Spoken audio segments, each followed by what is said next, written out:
I'm back. I'm back and I'm live again. Right, so this is Brigador. It is literally a game of running around and blowing up a more or less completely destroyable city for money to unlock bigger and better mechs and weapons to continue to do it.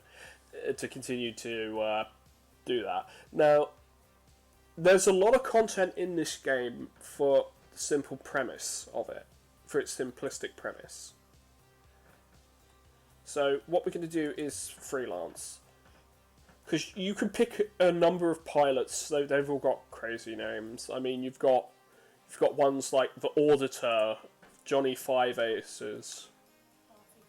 Okay. I'll probably have one later though. You've got ones like the Auditor, Johnny Five Aces. You've got Modesto Piers, who's a normal looking dude. Precursor James, Man from Volta. And yes, he's literally just wearing a safety mask on his face. Pro tip: this is not how you wear this is not how you wear your mask in in public. But yeah. So you have different factions. You have different factions in this game. You have loyalists, Corvids, which they literally call crow. They literally call themselves after crows. Spacers and spacers. Pretty much. There's a whole dossier of lore about it, but I haven't really bought into it or read it. So I don't really care. This game's fun because it's big mech go burr with machine guns and blows everything up. Blows up city. Or big tank go bruh with cannons and machine guns and blows up the city.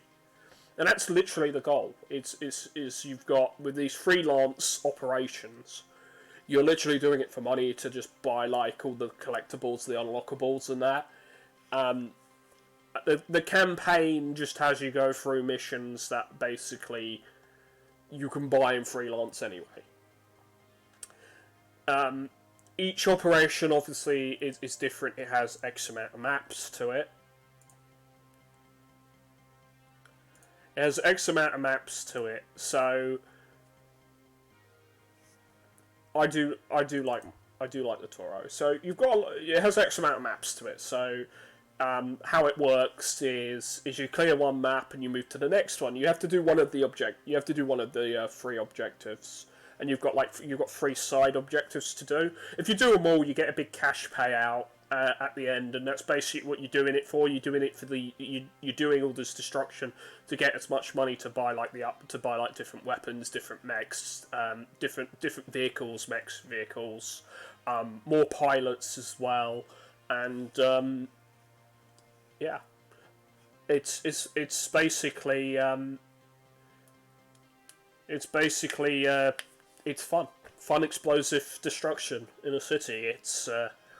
It's not Godzilla, unfortunately, but it's probably as close as you're going to get to any game that lets you destroy a city these days, considering all the copyrights and everything. I love this one. I love Archie because it's an airburst cannon. It'll blitz any small enemies or any medium-sized tanks. It'll just blitz them in 1-2 shots. It also rapid fires, so it's a lot of fun. It's got low ammo count though, so that's the issue with it. And I normally take like the bootleg Browning as well. But you get stuff basically like canister shotguns, shotgun chain guns. It's literally a chain gun that beehives, so it's a shotgun. You've got mortars. This is a Gatling one, which basically just blasts 10 shots. You can swing it around. You can swing it around as it's firing, so you can spread the shot everywhere. You've got single shot. You've got lasers, and you've got a demolition laser. Just for this one, but I think I'm just going to go with the boring machine gun. And then you've got like the specials, which you can use multiple times in a mission. They have a cooldown, but that's to balance them. They're actually free. If you give me a second, I'm just going to check, because I think food is ready.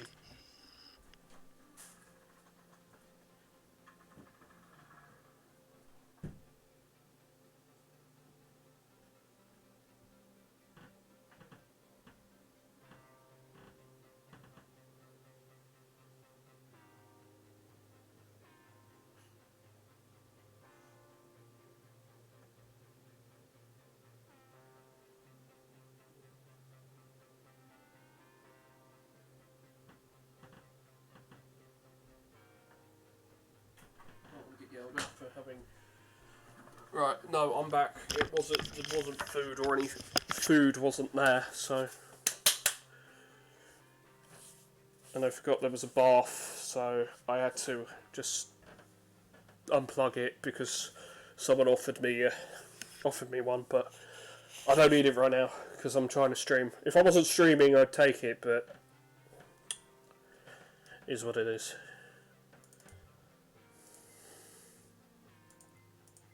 So you've got all these. So you've got all the missions and that.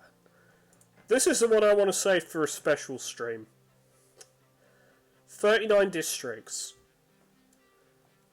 I would need to start streaming this pretty early on because this would take forever to do, and we'll see how far I get through it.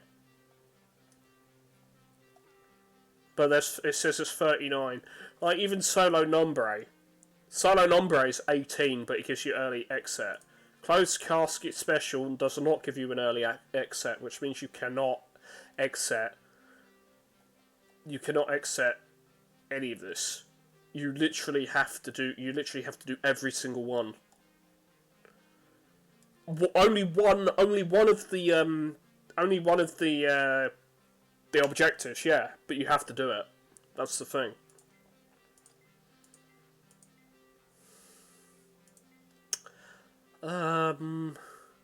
Let's start with orientation. Let's start with the first one.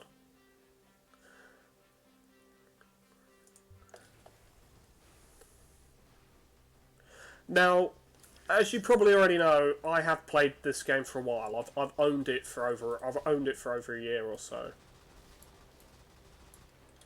They've just happened to give me the map on orientation. They just happen to give you. Sometimes they have a map. Sometimes this map has. Sometimes this map has the. Okay, I'll be there in a second. So apparently I was right. Food was there.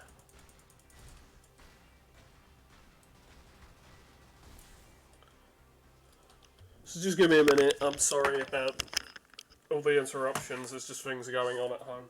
The disadvantage.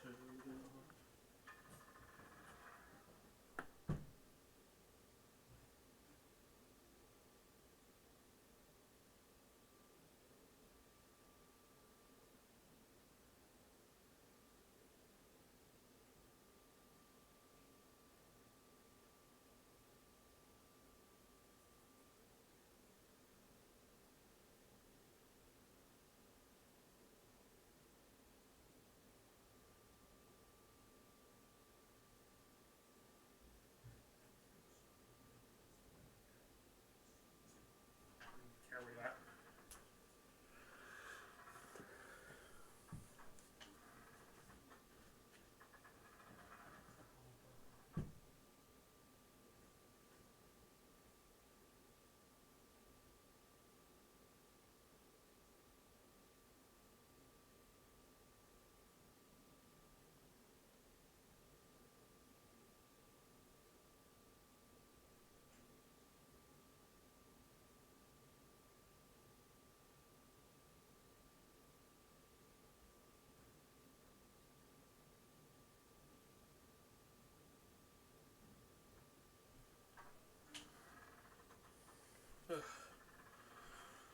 I am back. Oh, no. That's bad. Hot.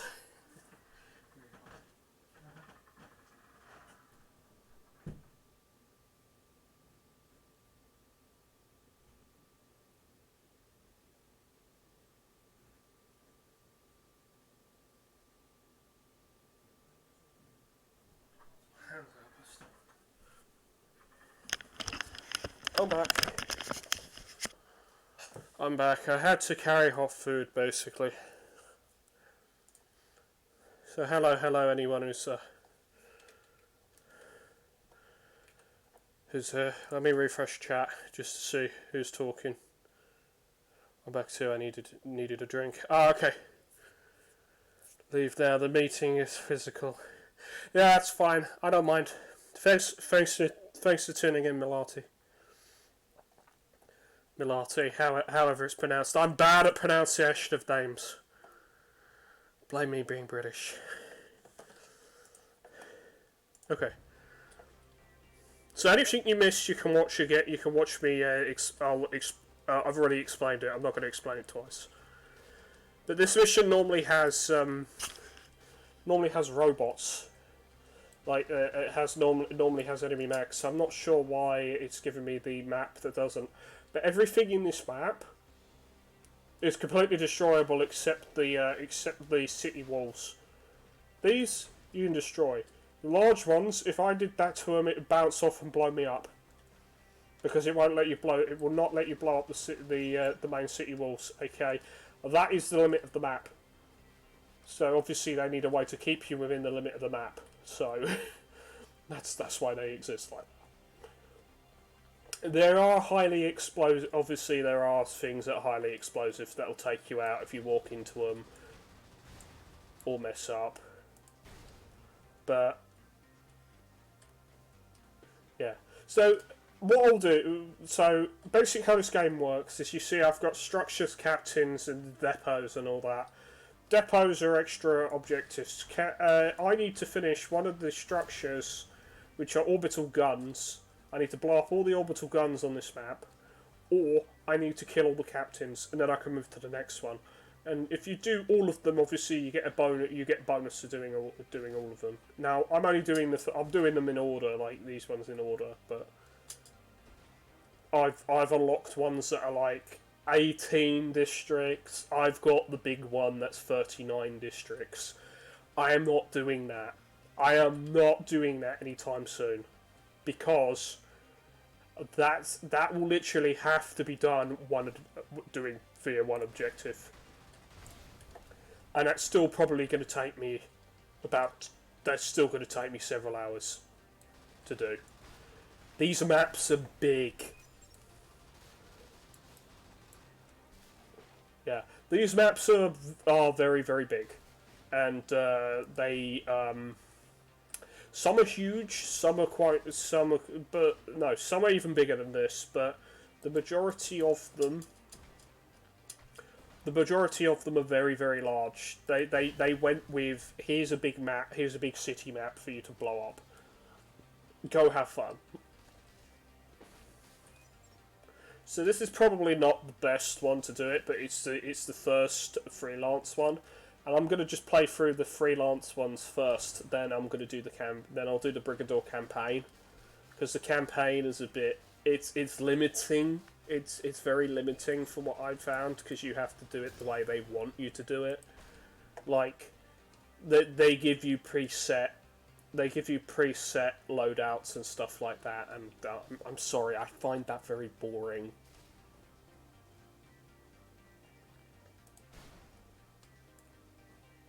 Oh, sorry, was that your house? No, it doesn't exist. I can keep doing that, by the way. The boom is infinite. It's just on a cooldown. Boom is on a cooldown. But yeah, this game's pretty much just go through the levels, blow up everything that's in your way, and complete the objectives how you want. Complete them all. Don't complete them all. Just complete at least one of them. Basically, you have to complete at least one of the objectives for the exit to open, and then you can move to the next thing. But a lot of these, I'll be honest with you, a lot of these sets of missions will not let you exit early, which means you can't exit during any part of it until you're actually at the end. Until you're actually at the end of the operation, which is the final map, which is normally a spaceport, or unless you know when it's the end one because it's the last one on the list. But it's normally a spaceport which has exit, which opens up as soon as you're able to exit.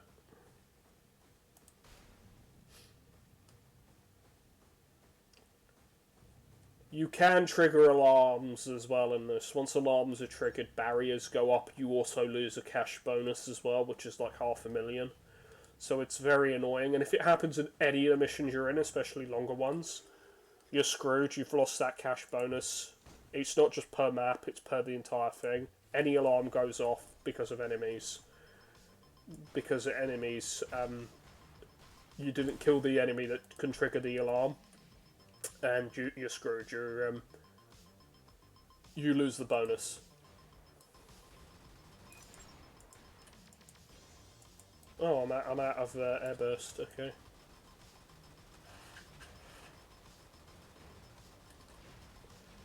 So yeah, you've got health and you've got shields in this. Your shields can be replenished. Your health cannot.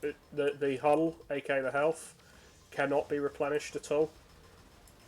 Once you start losing hull, you're in trouble.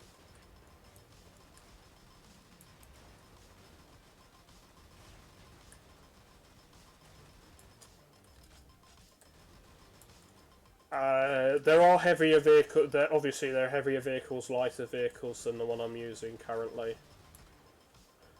The one I'm using is the first one they give to you. It's basically a basic mech.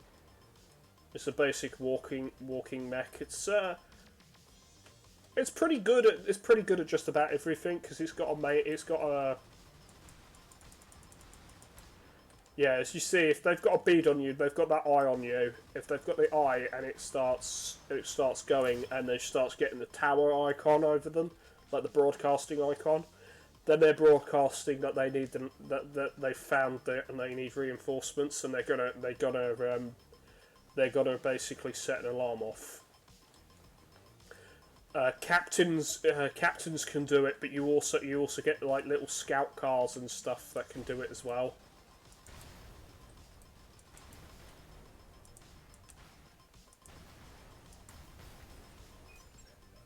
So yeah, this is gonna be a series of streams me just playing through Brigador and just having some fun with this, I think, because I can do this as a series because there's enough content in this game to do it like that.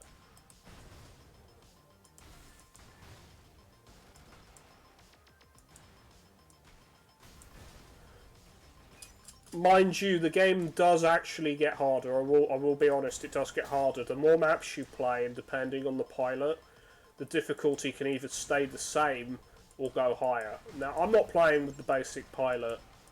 I'm not playing with the starting pilot, which they changed. It used to be you only had the auditor. You only had the auditor unlocked, which he's got the special where there's no enemies on the map. So it's literally you're just playing the game. You're just playing the map with no enemies. So it's just objectives and that, which is a great way to learn the game and how it works. If you're unsure, which is a great way to learn the game if you're unsure. But the first pilot now is the it's the basic pilot to play the game with. He's not the first one in the He's not the one. He's not like the first one in the campaign. But personally, it doesn't really matter. The basic story of this game is great leader is dead, and basically you're a mercenary. You're a mercenary trying to. You're a mercenary being paid to get rid of. Targets and stuff to open up Solo Nobre to from his isolationist stuff because he was an extreme. Think Fidel Castro basically extreme. He's basically a great leader like Kim Jong-un kind of guy thing. It's the first one I can think of is Kim Jong-un. The amount of memes I've seen for Brigador with the opening saying great leader has fallen down and can't get up because he's too fat and stuff. It's funny. it's funny because Kim Jong Un.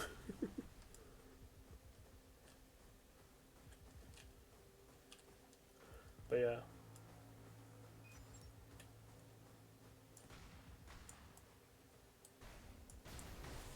Alright, so that's everything. Accept everything in the garrison, but you don't need to kill everything in the garrison. For the garrison, you only need to blitz 70%. So yeah, to progress in this, you need to either blitz 70% of the garrison troops, or you just need to blow up all the structures, kill all the captains, and blow up all the structures. Zeus, Master of Olympus. Yeah, that game was pretty good, if I remember. If I remember correctly, that game was pretty good.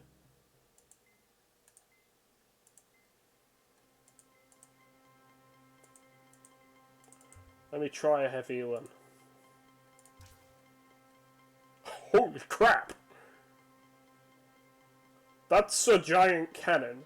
Yeah, I haven't really played with like the super heavy mechs with heavy weapons and that too much. I mainly just played with ones that have main guns and turrets and smalls and auxiliaries. I haven't bought the heavy weapons. I'm not really a heavy weapon kind of guy.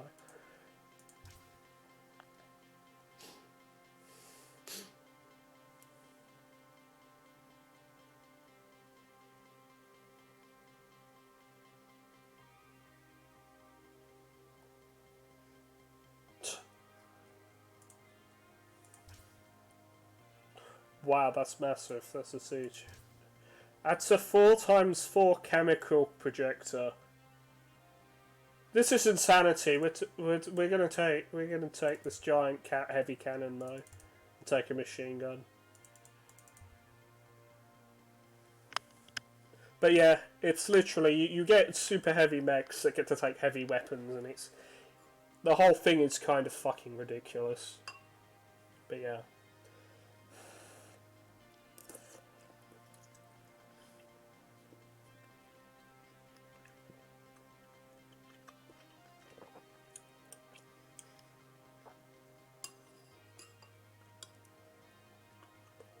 But yeah, this game, Brigador, I got it a couple years ago. It was pretty cheap. I think it's about at most £20, which translates probably to about 40 AUD. Considering you're Australian, so if you wanted to get it, it's about double my money, give or take, if I remember correctly.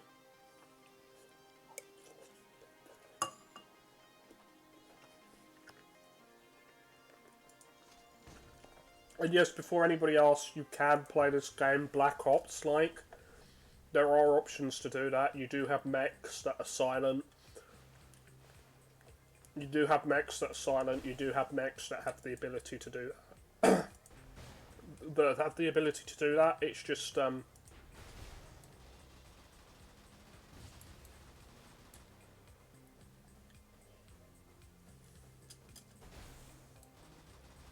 it seems to keep giving me, for the first strike missions, it seems to keep giving me missions that are just like, fam, there's nothing to kill, here's the second mission, kill it. I'm just like, bruh, I don't care about that.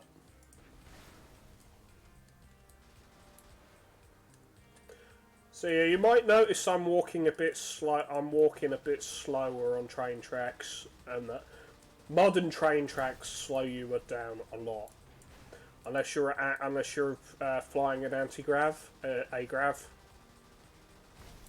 So if you're flying an AG vehicle, you're okay.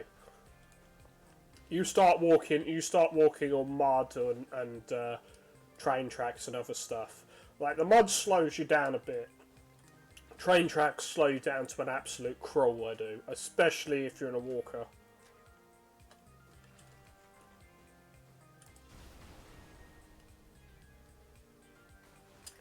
But there's some, I'll be honest with you, there are some absolutely ridiculous vehicles in this game. You get flying cars. I'll show you in a minute. I'll show you after this one. You get flying cars. You get a fucking tuk-tuk. I'm not even joking. You get a tuk-tuk that can equip two recoilless rifles. It's like the dumbest thing ever. It's also incredibly difficult to hit, but if you get hit, you get hit with anything, you kind of just go boom. But yeah.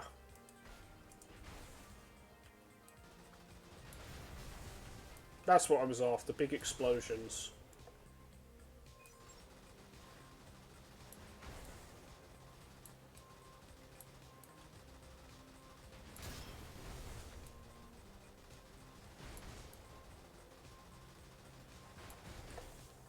That's kind of what I was after, like the big explosions kind of thing. I'll be honest, I think Joel or Vinny has streamed this as well. I think Vinny streamed Brigador from VineSource. And he kind of was like, this game's fun, but I'm only gonna do like a one-off of it. Me on the other hand is like, no, we're going through all the missions, and eventually I will do the campaign too. I'll do the campaign before I get a ton of people watching me, and it's just like, oh, so have you done everything in this game? I'm like, no, I've still got linear run solo nombre, and closed casket special to do. Those I'll be saving for days where I've actually got time. E.g. Oh, you got Zeus and Poseidon. Oh my god, I remember that game. Zeus and Poseidon. That game is old, man. That's from what, 90s, early 2000s, if I remember correctly. That game. I've played it. I've played it a little bit myself. I haven't really played it too much.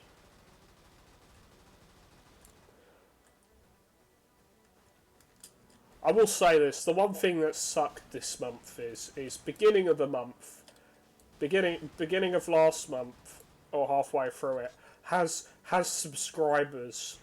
This month has one subscriber. People haven't resubscribed, so obviously they don't. Obviously their Twitch Prime is lapsed, or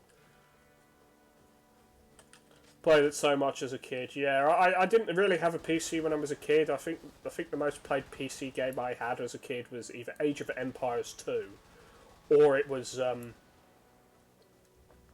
RuneScape, like 2007 RuneScape. Well, it was RuneScape before that, so it was RuneScape 2, just before it was becoming OSRS kind of thing.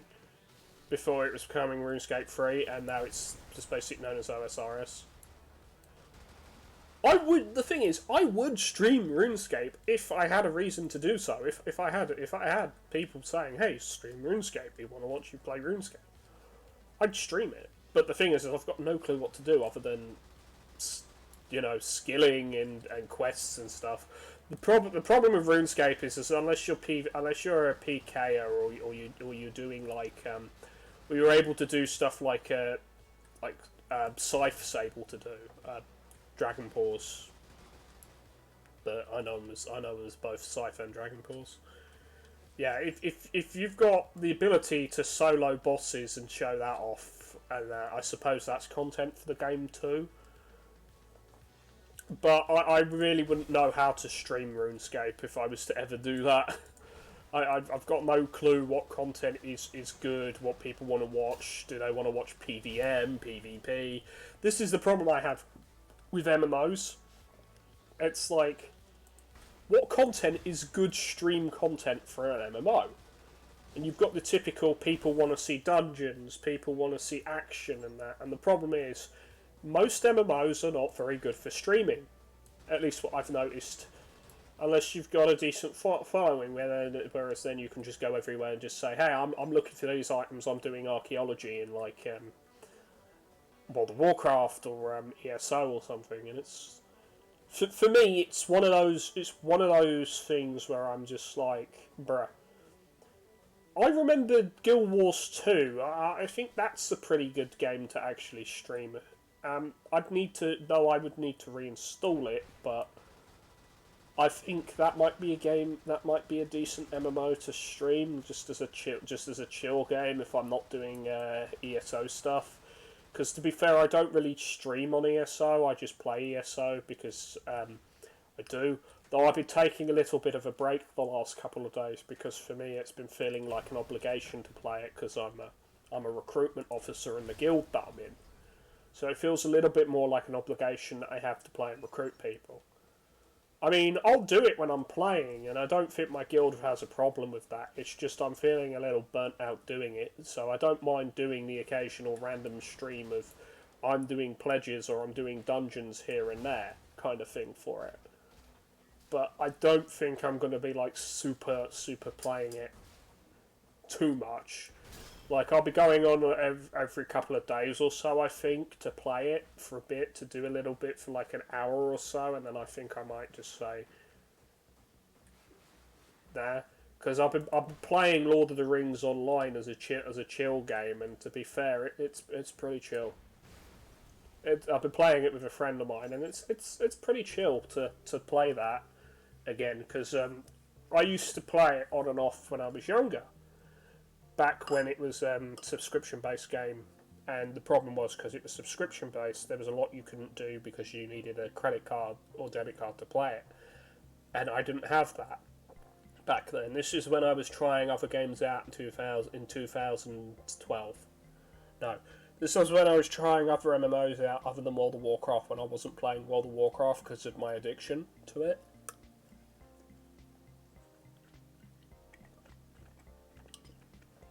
But now I can play it for free because it's become a free-to-play game, like how ESO is after you buy the game, slash how Guild Wars 2 is, which I would play Guild Wars 2 and do dungeons and stuff with that just for content for fun. But content-wise, I don't really know other than that to do that every now and then. That's the problem with MMOs. Just because I want to stream it doesn't mean I've got a good idea of what I want to do in it, because I don't know everything in them, and I don't know what people want to watch other than PvP for the most part, or world versus world and that, or doing guild stuff. And the problem with that is I would have to. I remember when we used to do it with the Pissed Guild back in the EU servers, but I in Guild Wars I moved over to the US. You're on, I think, the same server I'm on.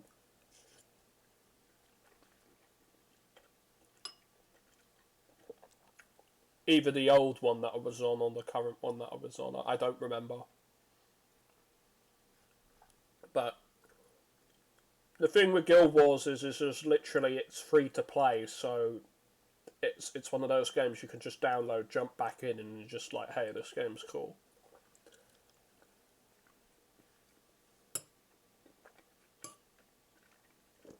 But I haven't played it for months, so just made you not want to play it anymore. No, I understand that, because then they put the problem with a lot of games going free to play is that they put a much heavier emphasis on the cash shop as opposed to actually making content. Now you still have to buy the expansion pack, so obviously that's that, but the living world is the big problem I have with it, the story with Guild Wars, because I don't really give too much of a shit about it. But if you want to play the story, if you weren't playing it during the time that was active, you've got to buy most of the story with gems. I'm just like that fan.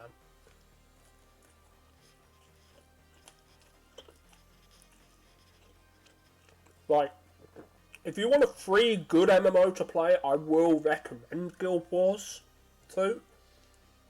If you just want to play the base game and then do world versus world and PvP and dungeons, I will recommend that, because it doesn't cost you a penny.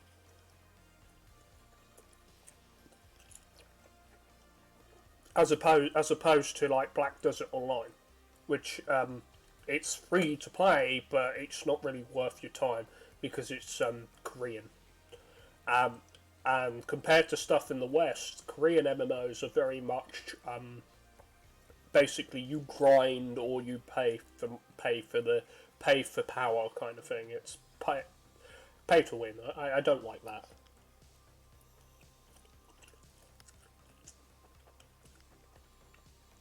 I really don't like games that are pay to win.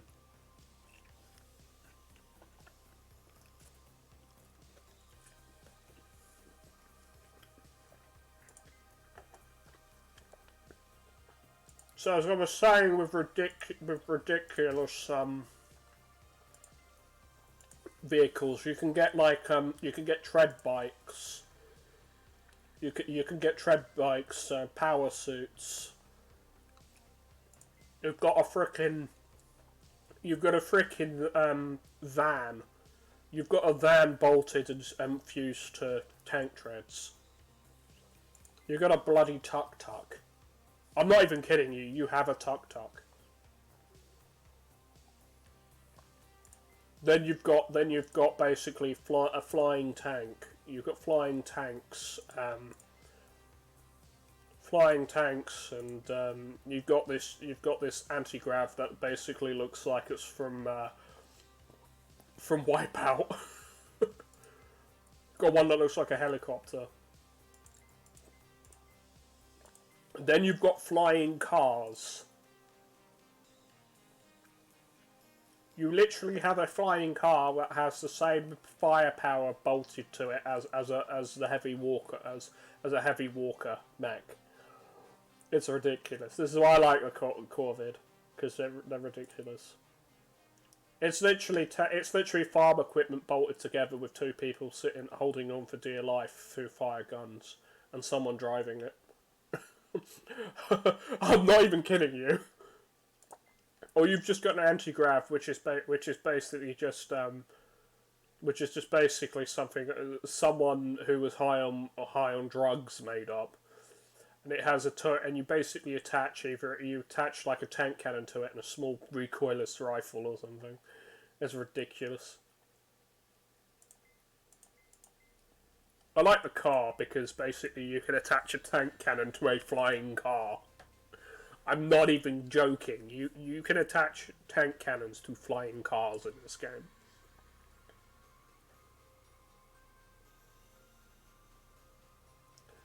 It's like crack, but legalized.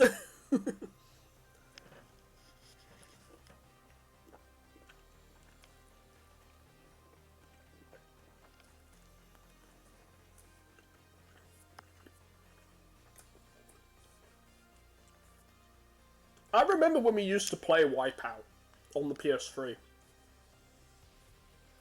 I remember that. Once I get the ability to stream that again, maybe we can do that. Because I need to get the Elgato HD 60 plus or whatever it is, plus S plus whatever it is, and the cable for it.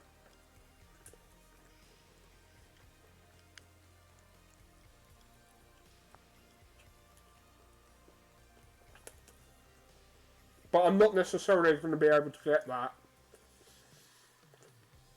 this month because I've got to think about rent and Mother's Day. Because it's Mother's Day in the UK on the 14th.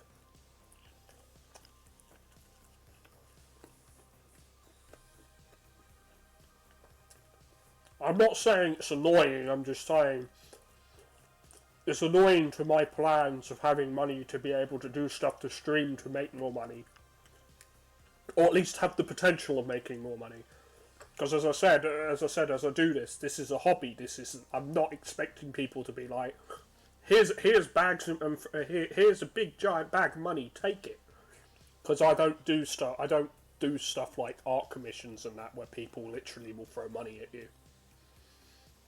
And I'm not a big time streamer, so I don't expect the same treatment. The main thing is I just need to think of what else to play. Like I can do plenty of indie games. If I had a bigger audience watching me, I would start streaming stupid stuff like CDDA.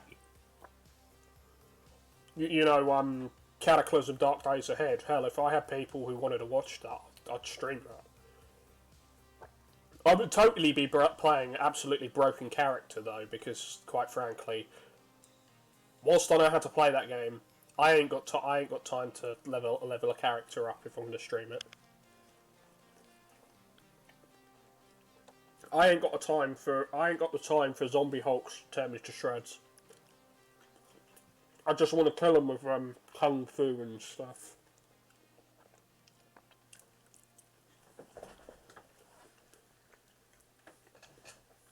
Caves of Cud might also be an idea or something for me to stream. Sorry if I'm eating as well, but I got to eat. It's stew, so I have to eat it while it's hot. Otherwise, it turns into a disgusting oily mess.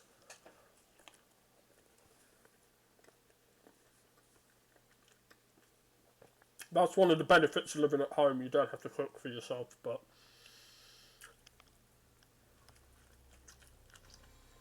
you kind of don't really get a choice of what you eat, what you're going to eat.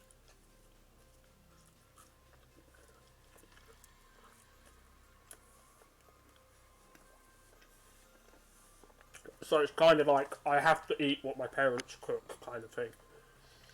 If that means it's beef stew with some vegetables and that and some bread and butter, that is what I'm getting for dinner. That's what I'm getting for dinner, and anything else that I make after is on me. Actually, let's shove a rocket tube on this just for lols. Why? Because it's a rapid fire rocket launcher. It's fun.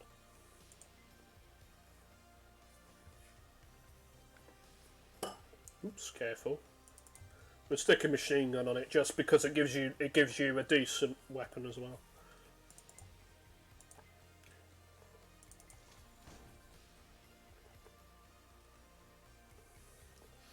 So yeah, I'm now in a flying car with a rocket with a rapid fire rocket tube attached to it and a heavy machine gun. As I've said before, and I'm going to continuously say again and again and again, this game is amazing, but also I'm pretty sure the people who came up with some of the designs for it, they were on drugs.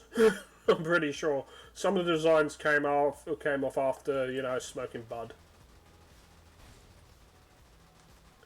Now, not that that's a bad thing. Not that that's a bad thing. This game is incredibly enjoyable.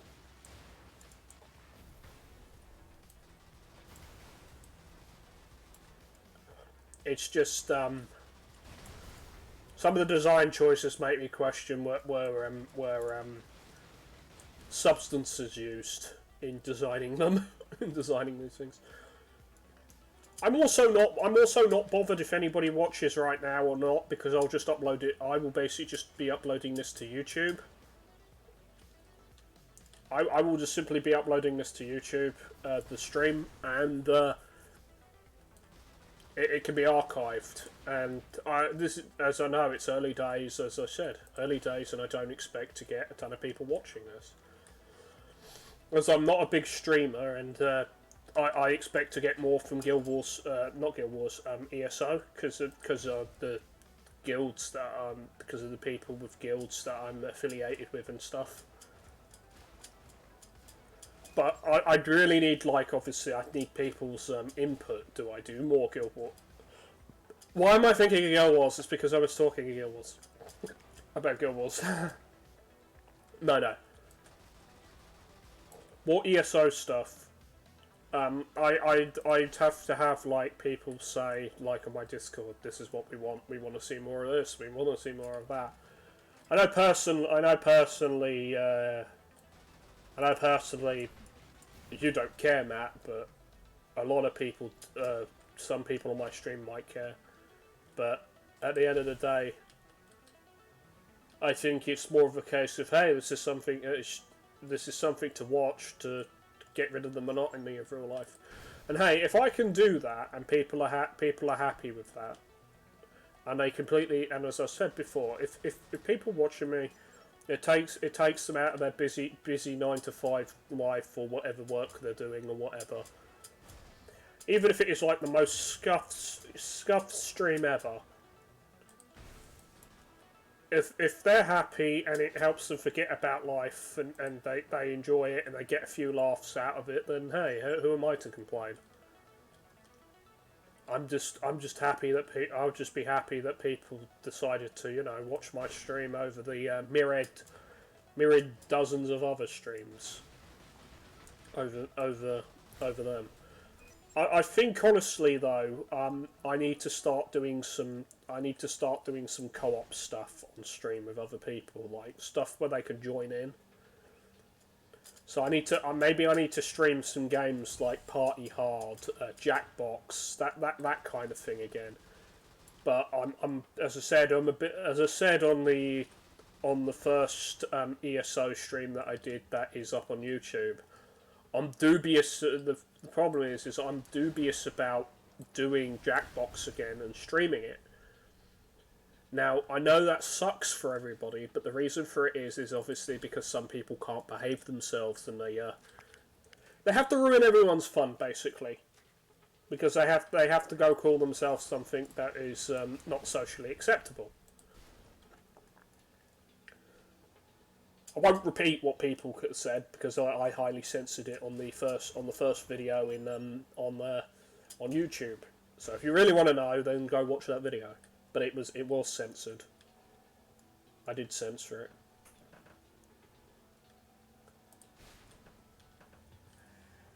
So it was really annoying when I was trying to do Jackbox streams. Like that's how I've got. I'll be honest. That's how I've got the majority of my followers on here. Now I'm trying to do other games. It's I'm not really getting views anymore because I'm trying to do other games. And I don't think streaming twice in a day and doing 2 games is going to help. Kind of thing.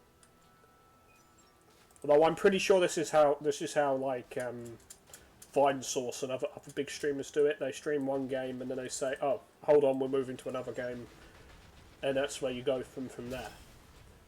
But I don't think it helps my case. I think people just are like, "Hey, he's a small streamer. This is what he does."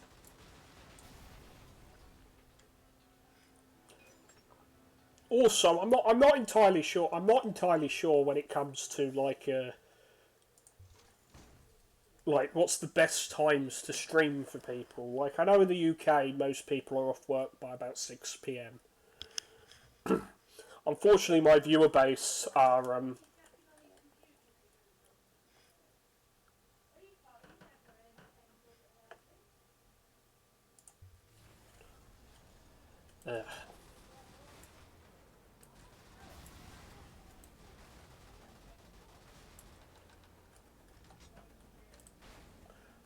you're asking. The thing is, you're asking a phone question, and I don't understand how phones fully work. Especially apps, because app creators, quite frankly, they don't make a user manual for fricking apps, especially your app, because your work sounds like it's using an app that was built by a bunch of monkeys. Sorry about that. It's one of the disadvantages of still living with your parents, being complained at basically because you never help or you're never able to help with tech issues though you're on a computer 24/7. Yes, I'm on a computer. It doesn't mean that I understand the intricacies of your stupid work app. Okay? I'm not a coder. Therefore, I can't give you an answer. And if I get but you went to university to learn that stuff. Yeah, I went to so-called university to learn that, get taught that, and I never got taught it. So therefore, I gave up coding and I'll let other people do it. Though speaking about stuff like that, for streaming. I might get another banner soon and some more and get some emotes and some stuff. I need to start thinking about doing a layout for like subscribers and that. You know, like how most I'm not saying I'm doing this anytime soon, but you know, like how most big time streamers have when they have a BRB screen and they've got stuff where if you're a subscriber, you've got like characters running around on the screen or something like that. I'm just using it as an example.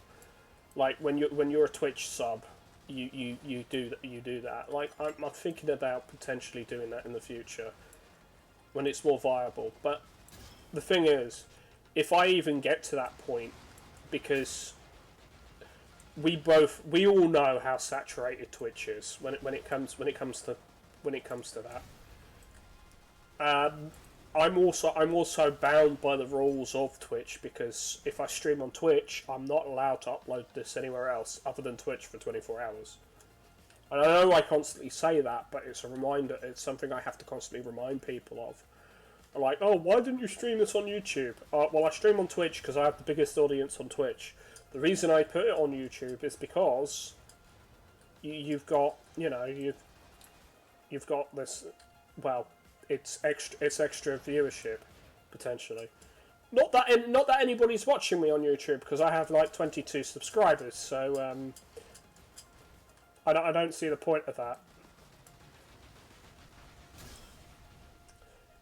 Maybe in the future YouTube will start bringing traffic this way, but I've got to start somewhere, haven't I?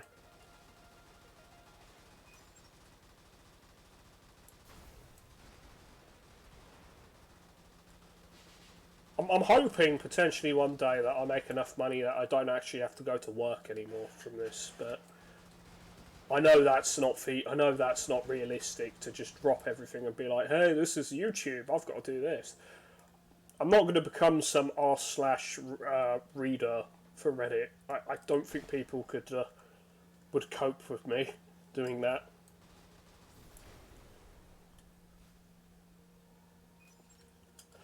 Also, it would make trying to do taxes an absolute hell. Because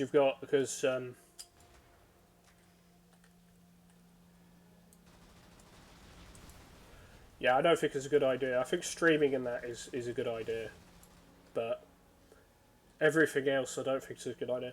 The thing with the the Reddit thing is you have to have like a particular kind of voice, and you have to be able to emote yourself a particular way. I can't do that, so that's why it's a bad idea for me to even attempt doing that. I'm not like r slash or I'm not like r slash or ripe or other things. Yeah, because I won't censor myself. I'll get banned for that.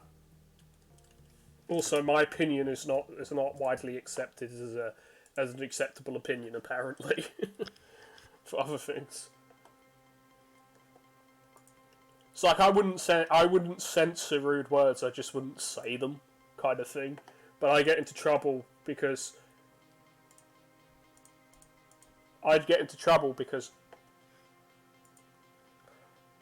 oh my god, he's not censoring this word or that word, and it's like, nah, fam.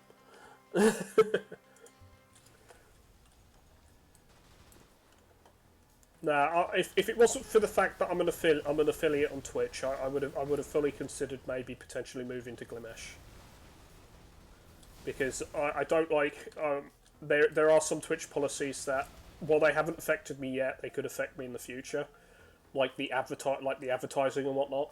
And I'm not really a giant fan of them running ads that I'm making zero profit on.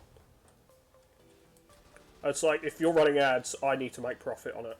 If you're going to start doing it on my channel for no reason. Because I don't run ads, so they don't really make any money on me because I don't see the point of running like a 30-second ad just to annoy you guys, because ad block doesn't work unless you're a subscriber, and then basically say, well, if you were a subscriber, you wouldn't be punished with a 30-second ad, because that just makes me sound like a complete pretentious douchebag, and that would hurt my channel a lot more than just having Twitch run random ads. And I think that's what happens with some people who come and watch, because they're not signed into Twitch. They get the random ad, and then they don't ever come back because Twitch is scaring people away with random advertisements. Dude, if I was being sponsored by Polarium, I would totally shill for them if they were paying me to do so. But honestly, they'd have to pay me quite a lot of money. And they'd have to make sure, and they'd have to make it so it's not a one-time deal either. They'd either have to give, they'd have to give me or Dragon Pause like free stuff in game as well for me to even consider it. For me to even say yes, they'd have to give like a ton of free stuff to me, both me and Deepu. But that's never going to happen. That's not going to happen because I don't play Raid. I'm not a big content creator for Raid. I'm not even a content creator, period, for Raid. It's not a game I honestly would. It's not a game honestly I'd like to stream myself. I do play it. Don't get me wrong. I play it because it's a fun game, but I don't see it stream material. I see it as it's oversaturated. So many people just meme about it. If I was to stream it, I'd probably lose a ton of people because they're like, oh, you don't spend money on this game, therefore you can't do content like everybody else. Because everyone expects you to be like this high-end player with like all the with like a ton of legendary heroes and stuff like that. And even Paws has said that it's an absolute pain because he's got a prep for a raid stream, which means he has to have bought a ton of packs beforehand to do a raid stream. So a lot of the time he won't actually stream raid because of it, but since he's not streaming, he's not making any money for these to go towards these packs, meaning he can't make more. Meaning he can't make even more money anyways because he's not, making content for said money. It's a the problem is it's a catch-22 if you're streaming a mobile gacha game. Yeah, it's a catch-22. You need money to open shard. You need to buy shards and stuff to open them on stream to give people content, and you need to and to basically give the most amount of content that you want to give, you've got to have money. But to get the money, you have to stream and you have to spend money. So if you're not doing that because you don't have enough stuff for content, you can't make content.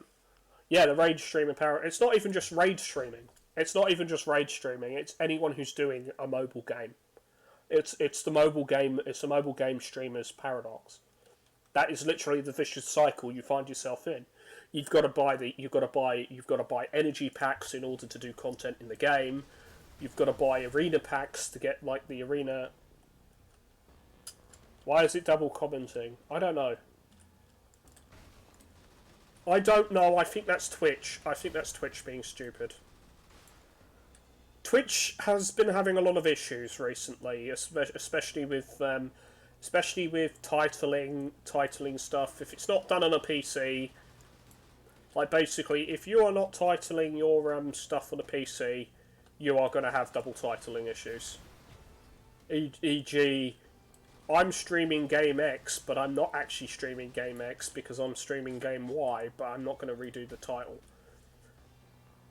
It's why I'm only really gonna. It's why I want the capture card, because at this point, it's kind of mandatory that I get a capture card so I can do my titling correct on Twitch, because it's costing me potential viewers, because they want to see they want to see me play Game X, but they see me play Game Y, yeah, because Twitch won't sort out its goddamn titling through OBS, and it works better on Twitch. Yeah, but you're on PC. I'm talking about if you were to start doing it like you're playing a game on console. I'm doing this through OBS, so OBS means that I've got more control over it on PC, but I don't have the ability to do OBS on console just yet because I don't have an Elgato. Once I've got an Elgato, I've then got OBS. I've then got the ability to edit like OBS.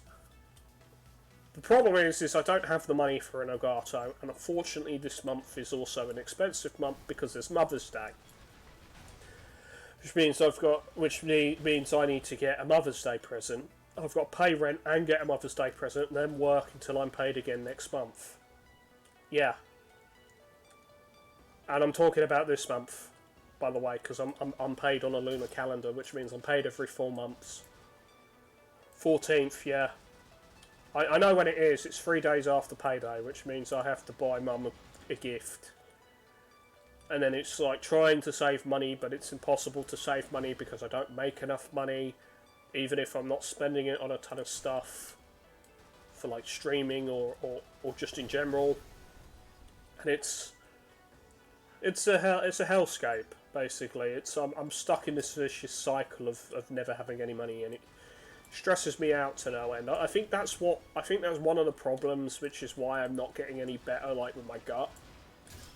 Like I keep regressing. Like I keep regressing after a certain about period because I start worrying about, oh, I've got no money, I'm broke, because everything is just costing too much.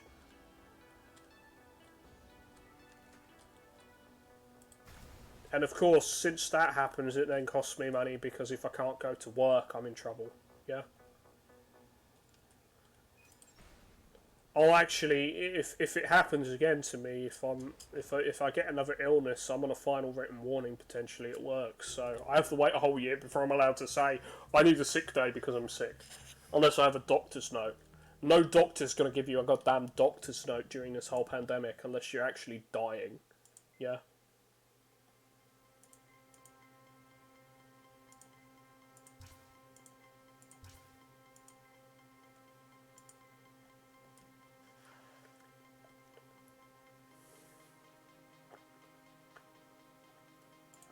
I'm not actually kidding about that, which is what's sad. Change doctor? Oh, yeah, I would, but it's a pain in the backside at the moment, especially with the pandemic. Besides, it's not something I really want to fully talk about on stream. That kind of thing. Yeah, I know you did. I know you did it. It's probably a very simple, very easy thing to do, but still, I don't particularly want to talk about it on stream. I'm literally just running through. I'm literally just running through the freelancers on here, just because it's for fun. I'm just doing the stream for fun because it's then another video I can upload to YouTube. And then I can do a few videos on this, and then I can do the campaign videos, like stream the campaign, and blitz through that quite quickly. Because to be fair, campaign's quite easy in this game.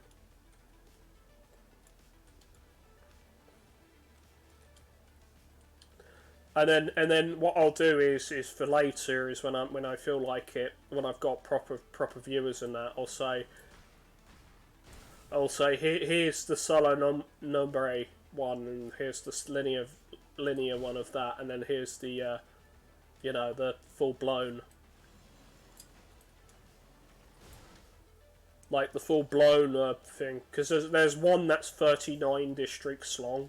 There's a freelance mission that's 39 districts long. I want to save that obviously for a special period.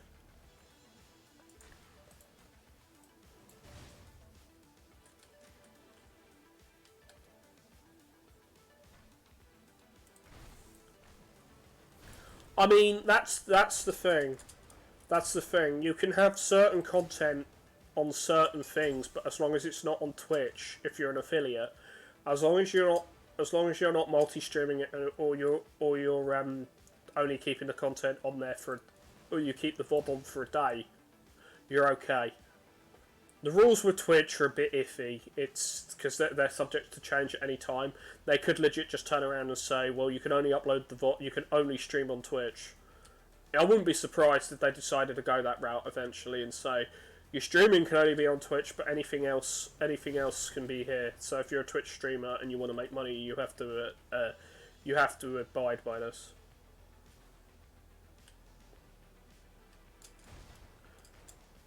You qualify, right? Well, the thing is once you qualify, you kind of have to do it, because as soon as that happens, as soon as you want to look into the month of that, you've got issues. Like, I get it, you're in a group, so it has to be group approved. Well, the benefit of me being solo means I can say, well, I don't have to worry about anybody telling me what to do. I can do what I want and tell everyone to go fuck themselves if I wanted to. That's not to say I won't listen to people's advice, don't get me wrong, I'm still going to listen to advice people give me, but but I do have the ability to say, nah fam, I'm going to do it my way.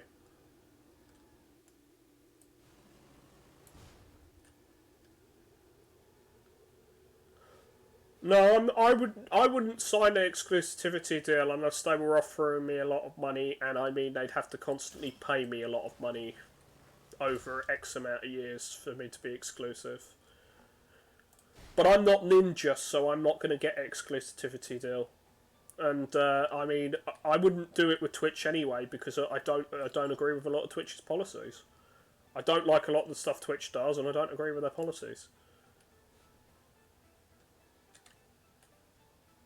Yeah, I know what it is, but I'm only, it's only for 24 hours. I can stream 24 hours. If I decide to go on Glimesh and stream something else that isn't streamed on Twitch, I am allowed to go and do that, basically.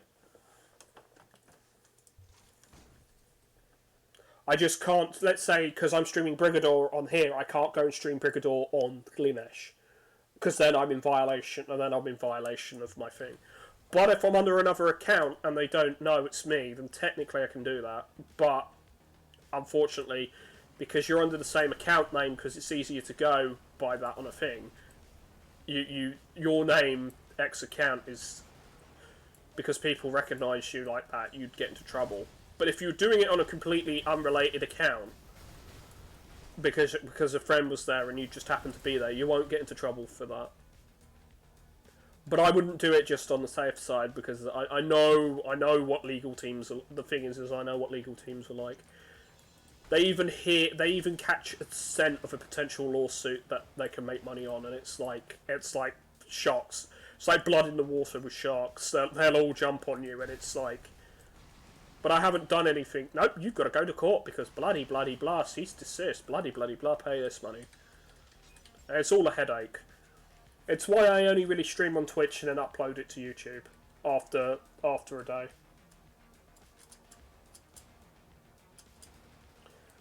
No, you can do that as long as the content is different, because you're not multi-streaming. Because the content is different. But I don't know if you're allowed to do... I honestly don't know if you're allowed to do that. That's the thing, if you're an affiliate. You're not an affiliate at the moment. Therefore, whilst you qualify to become one, since you haven't actually signed the paperwork like me, you can do that. You can stream one thing on Twitch, and as long as you are streaming something else, you can stream whatever else you want at the same time. Yeah, you can do what you want for the time being. But the problem is because Twitch is the biggest platform, you are gonna unless you make a ton of money off donations or Patreon or whatever, or Ko-fi or whatever thing, you are going to eventually be forced to become an affiliate because of the sweet Twitch subscriber things. Because of the money that you'll get from Twitch subs. But if Glimesh is better than Twitch, I would say just use Twitch to stream anything you don't want to stream on Glimesh. For me, I'm an affiliate. I saw money. I said fuck it. I'd rather have the money. I don't stream on any other platform, so it's not a huge, massive issue for me. Where all the Twitch dumbs be at? Well, yeah. There's me, but I've only got one subscriber at the moment, which I think's you. I don't think I've got anyone else subscribing because it's a new month. So unfortunately, at the moment, I'm only getting like $5 this month, which is an escrow till I make £100. And trust me, I could use that 80. I could use that 80 quid. I could use that 80 quid a lot. Since it's basically at the end of the last month, it is.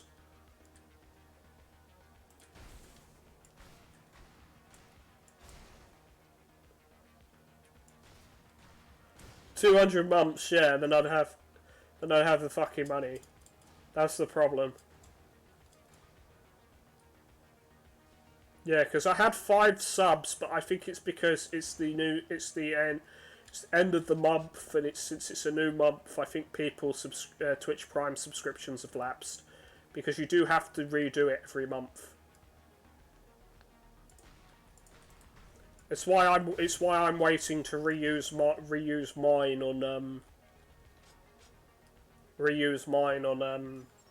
on Paul's new account because Twitch screwed him over with the two-factor authentication. Because they won't let it. Because of the two-factor authentication, they won't let him access the thing without something. And it's an absolute nightmare.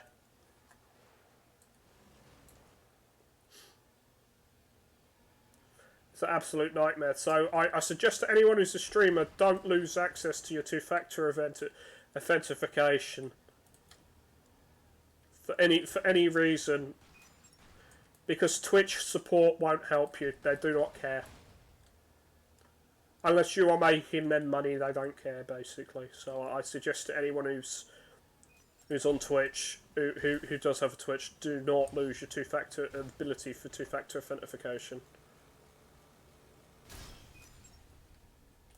Or you'll end up like Paul's, and you'll basically have to use make a secondary account because they're not going to help you get your primary back. They don't care because you are not making them money.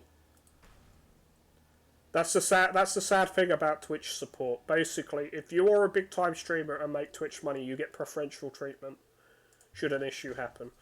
Literally, you will get same day. You will get same day within the hour support. If you are anybody else, you are waiting between 2 days to basically go fuck yourself. And unfortunately, yeah, I know 17 years for that Twitch money. I'd much rather just work my real job. I'd earn that quicker. I'd earn almost 10 times that. Literally almost 10 times that in 4 weeks. And I say almost because it's dependent on like how many hours I do overtime. The way I'm paid with my real job is a bit weird, but yeah. Anyways, what I mainly want people to talk about is a freaking game. I don't want to just talk about like Twitch stuff and just be like, oh, because then I'm gonna want to upload this, and now I feel like I don't really want to upload it because all I was doing was talking about Twitch stuff and money and taxes, and people are like, yeah, fam, we don't want to hear about this, we don't care.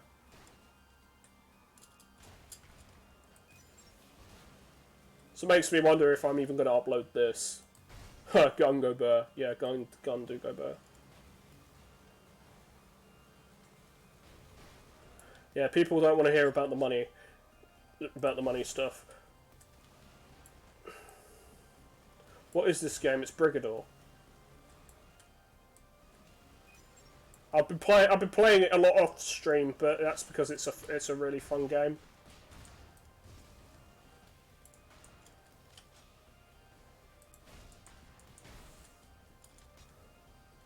If you're going to ask what the story of it is, don't ask, because I do not know. Other than property damage, literally this game is just a destroy everything simulator in big mechs and stuff like that. Basically you're a freedom fighter or something, but personally I don't really give a toss what the plot of the game is. You're a mercenary freedom fighter or something. Apparently that's what the plot of the game is. Me. Don't care. Cannon go boom. Pro demolition, yeah, exactly. It's just a fun. Basically, this is just a fun indie game to play. That's what it is.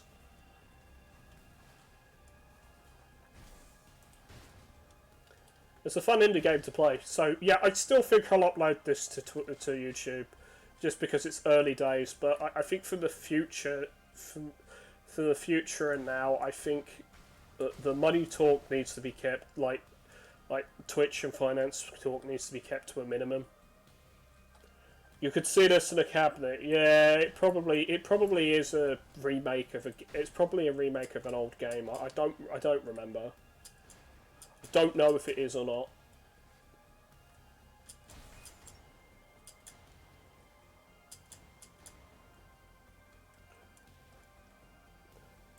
The issue I'm seeing with my Commodore go, yeah, I think the issue I'm seeing with YouTube and Twitch at the moment is the with YouTube, no one's watching me. Period. But I think that's because that's just literally a dumping ground for VODs.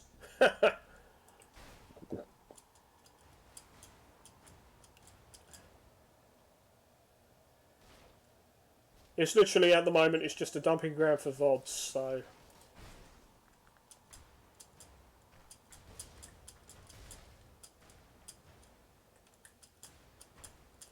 I'm not seeing any like upgrades or anything from that on here with viewers. I'm over 90. I'll be honest. I'm over 90 viewers on YouTube, so, not YouTube, on Twitch. So I'm happy with that. I'm happy. I'm over 90. I've got over 90 followers. What I need though is I need a core audience. That's the main thing with all this now. That's basically the next step.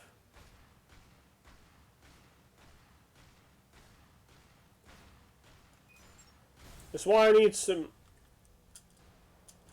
I'll start a second channel when I make cash and make comps and clips for more cash. Yeah, that makes sense. I personally am not going to do that. Yeah, need an edit. Yeah, you need a video editor.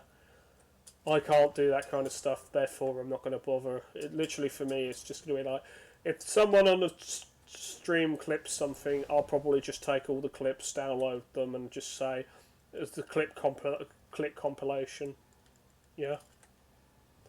Just be like, here's a clip compilation for this last month or so, or this year, like the best of the best that I picked, and I wanted to do that. If I got clips like that, I'd do that. That's the thing. If I had people do clips like that, I'd do that. But the thing is I'm not like, let's say, XQC, Ninja, Joel, Vinesource Joel, Vinny. You know, just an idea, just giving you people, for example. I'm not like that, so I can't kind of do that kind of thing. The main problem is it's getting this core viewership thing. Having like two to like a minimum average of about 3 to 5 viewers. It's something. It's a couple of people watching. Is it amazing? No.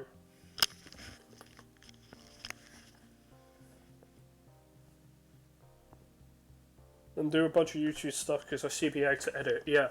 With me, most of my stuff is about 2 hours at most with the stream. Yeah. That's about as most as I'm going to stream most games. About 2 hours, give or take. Between 2 hours or so. The reason being for that is literally because I don't see the point of giving people massive streams. I give them something they might want to watch. Yes, but you have people who want to watch that. I don't, on the other hand. I have the problem where I don't have the ability to retain viewership like that. You have people you know who play that game. That's the thing. I have people who I know who want to watch me, who will watch me play. Yeah, exactly, because you've got people who want to watch that, who know you for that, want to watch that, and you've got people you talk to as you play in that. With me, I don't have that. I've got that maybe with ESO, and it's going to get me about maybe up to 6-7 viewers. If I was to do, as I said, if I might do some Jackbox at some point, but the problem with Jackbox is I've already mentioned this in the previous video. Okay, I've already mentioned this in the previous stream, previous video, and I've probably mentioned this before on stream. The problem I have with Jackbox is when you're streaming it, you get idiots. You literally get idiots who want to name themselves Hitler or some other stupid crap. And it's like, yeah, haha, very, very funny, but mate, you realise that this is actually a hobby for me, and it's money. I've got to be somewhat professional. you're actually potentially, you might think you're funny and memeing like that, and you're getting your friends to join and stuff. Yeah, exactly. To show up to be a prat and draw dicks on a t-shirt. Yeah, I don't want that. I don't want that. I mean, if I was streaming, I would just clearly say, please don't do that. I mean, it's funny if it's like once or twice, but I'd be like, remember, I do put this on YouTube. If you start doing that, I can't put this on YouTube because basically I'll get into trouble because then I have to flat out say it's not for kids, and then I get a ton of ads. The problem is I get a ton of ads. Well, I say it's not for kids anyway. I say my stuff's not for kids, but under 18s can watch. Because what I say and what I do in games isn't, explicitly adult content. And what I mean by that is stuff you wouldn't want, stuff you'd get into trouble for at work or school. Yeah? Yeah, when you're playing it on Discord with friends and you're just having a chill sesh and you're messing around and you're just being silly because you guys know what's acceptable, that's fine. That's fine. When you're doing it with friends, even if it's on a stream, that's fine. But that's why we tend to keep that stuff to Discord. That's why we only play Jackbox like once in a blue moon now on Discord, because I don't really want to play Jackbox on stream and then have people calling themselves, stuff that isn't acceptable. It causes a lot of issues because it could get me banned on Twitch, it could get me banned on YouTube, and quite frankly, I've got to throw it away. I've got to throw that VOD away. I've got to stop the stream, throw that VOD away, try again. They come back and they just rinse and repeat. So at that day, I'm just like, no, well that's I'm done. I'm done. I cannot stream that game. So I have to go stream another game. And even if I want to stream another game, it's like no. But I think this run will be the last because no, I mean I can go up to 2 hours. I can go up to about 2 hours, I'd say, for a stream. So I might do another run after this, one more run after this, and then I'm calling it for today with Brigador, because I want to do the rest. Obviously, I want to do the rest of the runs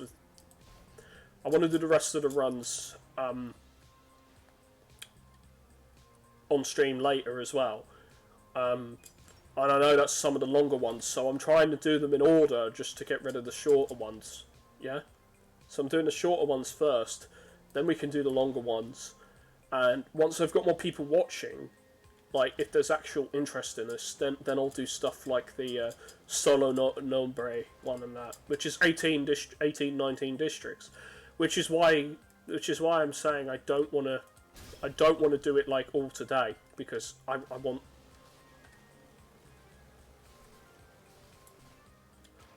obviously content for later, yeah. But no, you're totally right, and you totally see where I'm coming from with the with Jackbox and stuff like that. It's like I want to play it and I want to stream it because I know a lot of people want to join in and play it, but unfortunately, because of the handful of idiots that you get, a handful of prats, you can't stream it because you get into trouble and it affects your hobby/job, and I mean, even if it makes you money, it's still a hobby, yeah? So if it causes you problems like that, then you've got the right to be annoyed, you've got the right to not want to do it, yeah?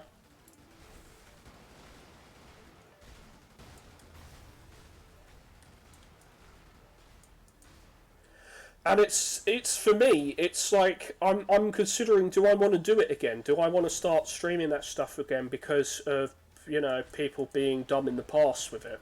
Yeah, because it doesn't always happen, but I'm like, I've got this little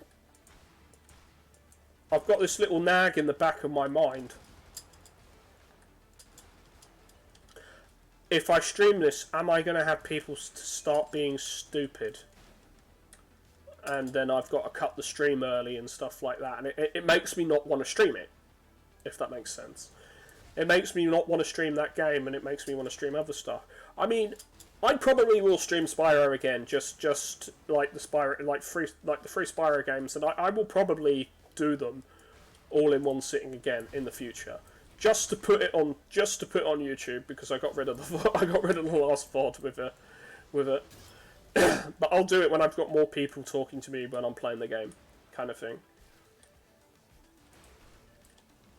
Don't know if I'll do it 100%. I might actually do it as 100%, just to say, yeah, I'm doing this as 100% for content. I won't do that with Crash. I'll probably just do Crash, but I'll do those again when I've got the capture card, when I can sort out all the titling issues. Yeah. Or I might just buy them on PC. I could buy Spyro, Crash, and what do you call it? Team Racing on PC, and then that would probably solve all those problems out.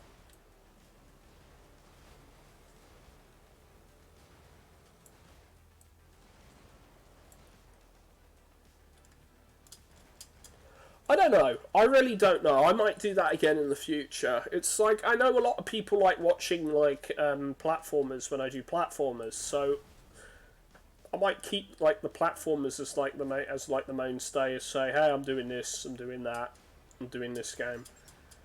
I'll be honest with you, when I get the Elgato, I think the first platformer I'm going to do is I'm going to do Ratchet and Clank.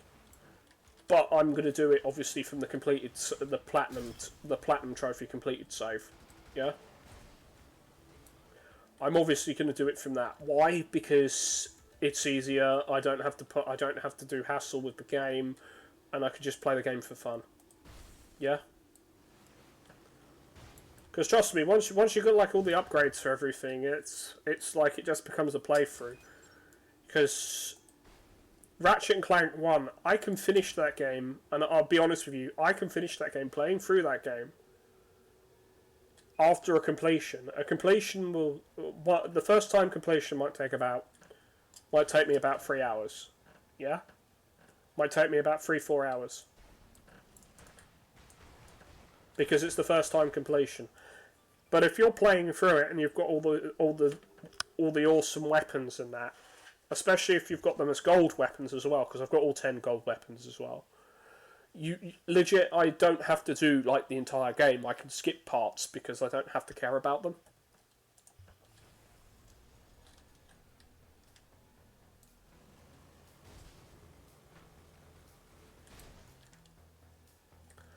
But that's kind of the case with most. That's kind of the case with most games that you're playing. As I said, on console, it's one of those things. Like, just because I can stream it doesn't mean I want to stream it via the Twitch app. Because, obviously, you know, the issues I've been having with streaming, with the stream names and that.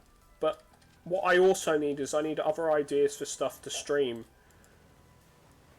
as well. Because after I'm done with Brigador, it's going to be again, what the fuck am I gonna stream? You know?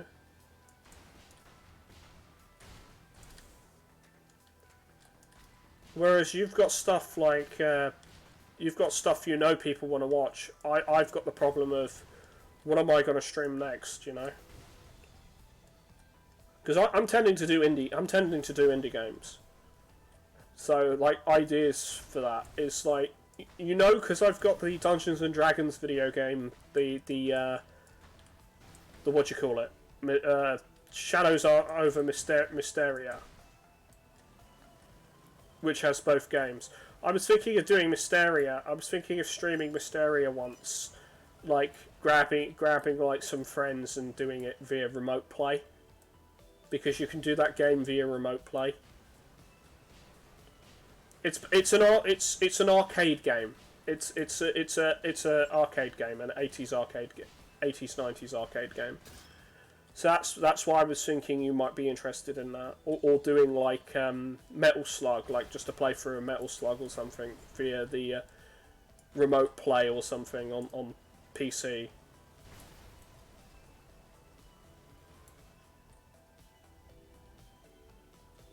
Because then I can just be like, well, I've got all these credits. I've got infinite credits. I don't have to care about dying. And I'm just playing through it for fun and content. And to talk with chat. That's the thing. But I'm at the problem where it's like, you have a chat. Most streams, you've got people watching, even if it's the others. Whereas me, no one's really watching me, kind of thing. If I stream something that isn't, ESO or Jackbox or something big that people want to be part of. So like, you're not streaming Jackbox, then be gone fot. We don't want to know you, kind of thing. If that makes sense. And it makes it to a point where I don't want to stream stuff because I can't think of it.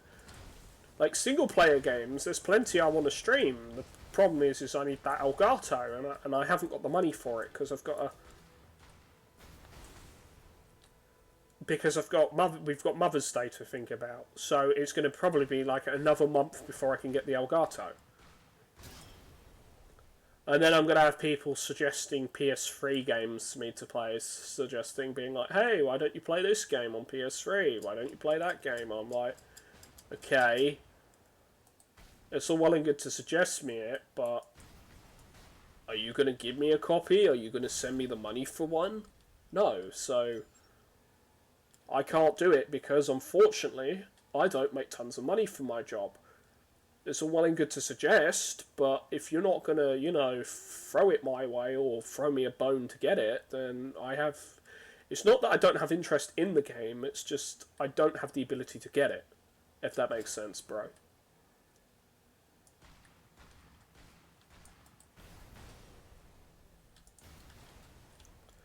So then we've got the catch-22 problem of, but I suggested something, why aren't you playing my suggestion? And it's like, because I don't have the money to afford it. I don't actually have it. And then they send you money and then you don't play their suggestion because there's other stuff you want to do. That's the problem. That's also the other problem of it, because then people feel entitled to, you should be playing this because basically I gave you the idea for it. And it's like, bruh, just because you gave me the idea doesn't mean I'm going to play your game, yeah? I don't mind playing games. That's the thing. I don't mind streaming games. Don't mind playing games, kind of thing. But do that thing first. You avoid the problem. True. That is very true.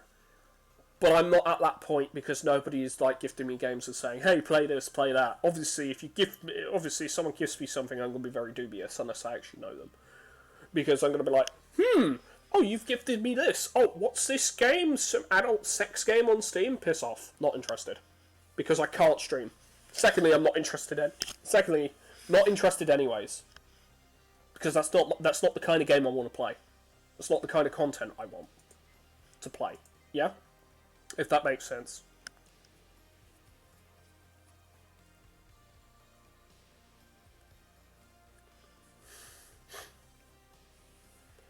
Yeah, you're thinking 4 years into a career when you're about 1 year into a hobby. Yeah, that's the problem. I always think far too ahead.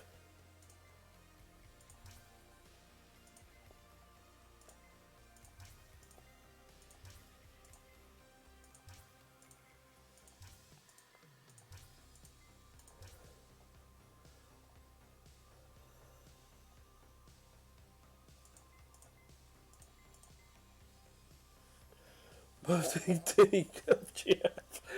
Yeah, but that's not what I'm into. And secondly, I'm not interested in playing games like that because, for me, not fun. Games like that for me are not fun. Okay? Big Dicky got VF. Yeah, but I'm not interested in playing those kind of games. That's the thing. I don't have interest in them.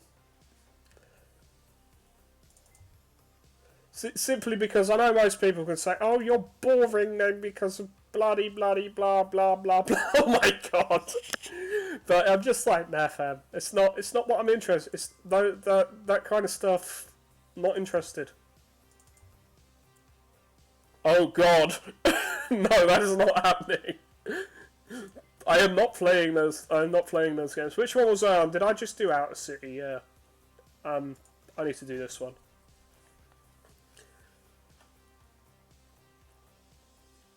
So yeah, I want to keep this stream to about 2 hours, 2.5 hours. I think 2.5 to 3 hours is about the max a stream should be.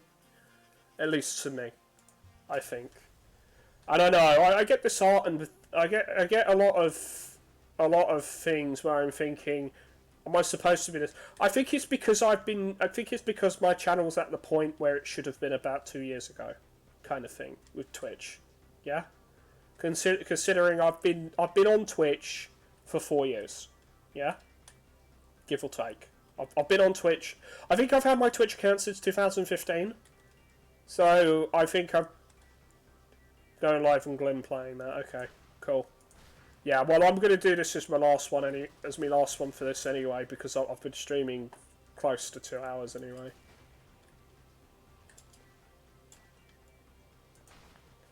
In an hour or two, okay.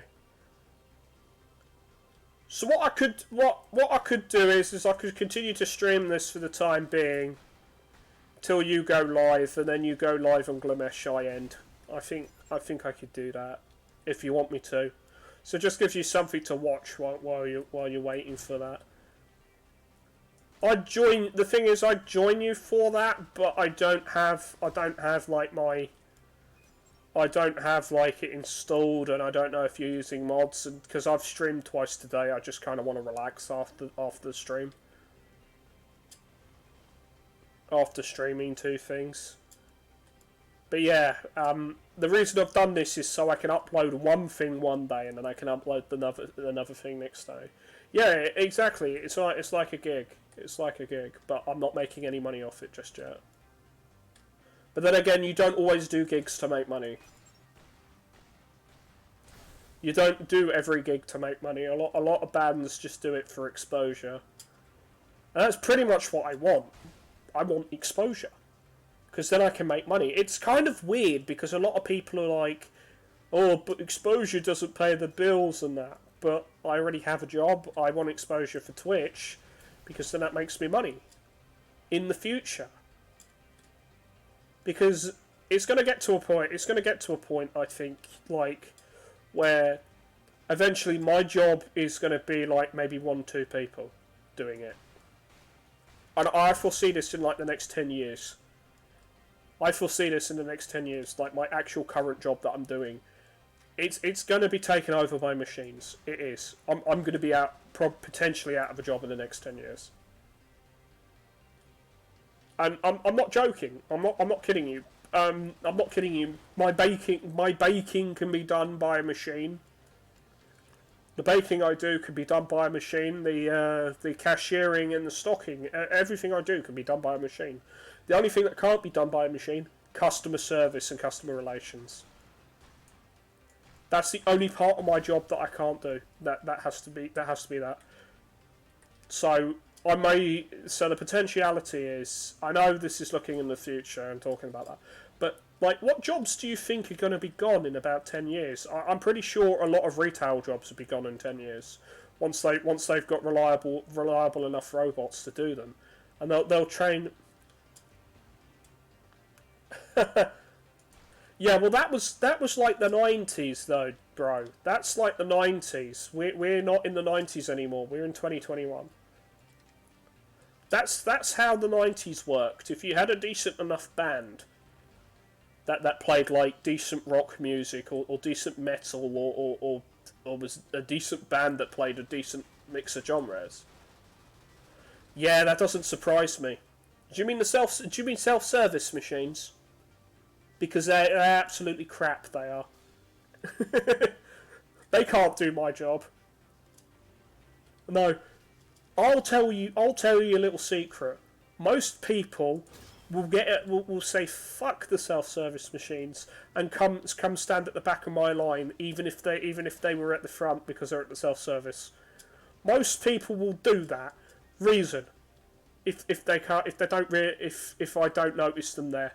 They'll come and do that. Why?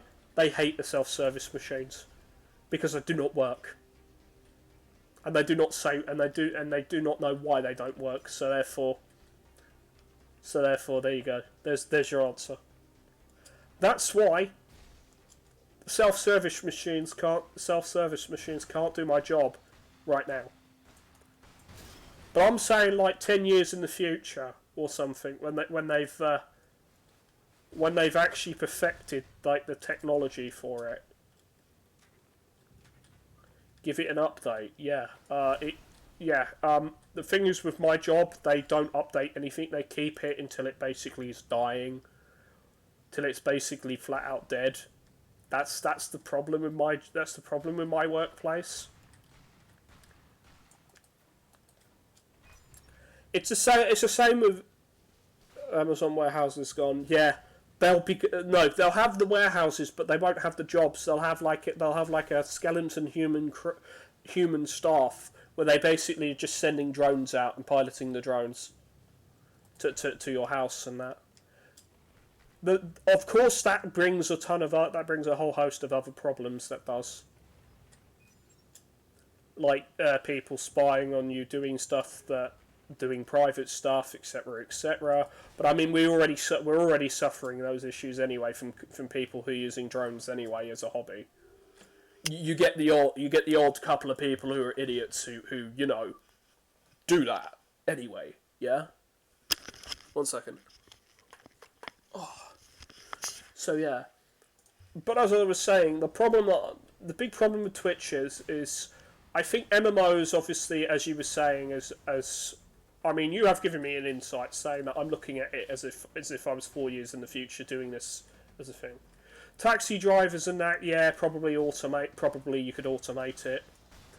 I wouldn't trust an automated vehicle at all, though. Reason?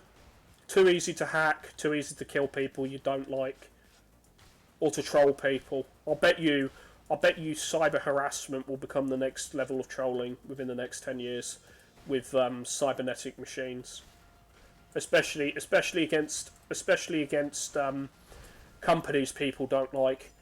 It's like, I want to use the Arriva bus just to go to town. No, well, you would have got to town walking. Now you're dead because they drove it into the gas station. I know and to be fair, I know that's an extreme exaggeration, but that's what I expect happening. That's what I expect happening in this country. Someone's angry because of someone in the past because of their job. Window cleaners. Depends. You might, like, for really high-rise buildings, yes. Really, really high-rise buildings where they don't want to risk humans, yes. Your everyday house? Your everyday working class person's house? No. For rich, yes. For regular houses, no. No, they won't even hire a robot to do that. They'll just get they'll just basically tell people to do it themselves, or get their neighbours to do it for them if the neighbour's got a ladder and a decent hose for it. That's what I expect to happen. Although you'll probably still have people like Cedric going around and doing that, because I'm sorry, a window cleaner is honestly a service that I still see being needed, even 100 years in the future, until you have houses that are all automated to do stuff like that. I see window cleaners like Cedric having a job for a very long time. Reason, it's a service that not a lot of people want to do. You would need to go to a colony to avoid the automation. Yeah, but I'm saying 10 years in the future. We're not going to have space travel. We're not going to have commercial space travel. We're not going to have the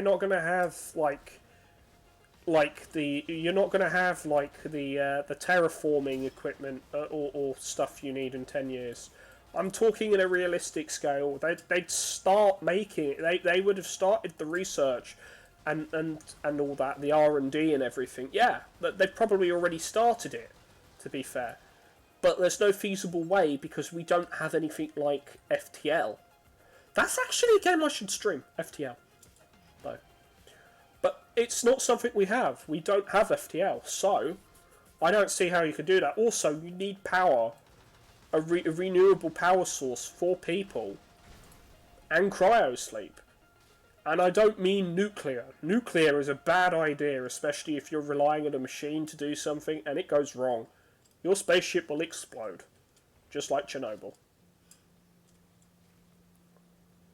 Plan for 2027 but 3032. No, I don't see it happening within. I don't see it happening within the next 50 years. I see the R&D and everything happening, but I don't see it being viable for the general public, and general stuff for that. You've got more chance. You've got more chance of you've got more chance of cloning super soldiers, developing working clones of super soldiers, human super soldiers in that time frame, than you have for space travel, FTL, and terraforming. Yeah, and I'll bet you when it comes to when it comes to all that, only the rich and privileged will be allowed to get out. Everything else will still have to be run by us peons on Earth. What has the cloning? Yeah, but I mean making it affordable and actually work every time, within the smallest margin of error. That's what I mean. And the biggest problem of that is then the ethics questions come in. A lot of ethics questions come into it. Is it ethical? Is it this? Is it that? And it worries me. A lot of it worries me, Joe. Yeah? I still haven't even eaten my stew. I need to go heat it up again after I finish streaming. Drones are cheaper and don't talk to a degree. If it's mechanical, it can be hacked. That's the thing. If it's mechanical, it can be hacked. But yeah, that's what all bosses want. They want a reliable workforce that can keep working, doesn't need the downtime, and if it doesn't have to be paid, then it's even better.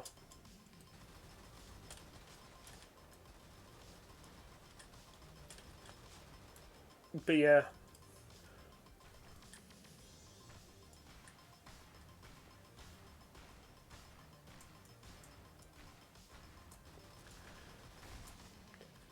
I mean, I'm not sure, after I do Brigador stuff, I'm not really sure what to stream next, because I might do another Brigador stream tomorrow, just if I'm not too tired.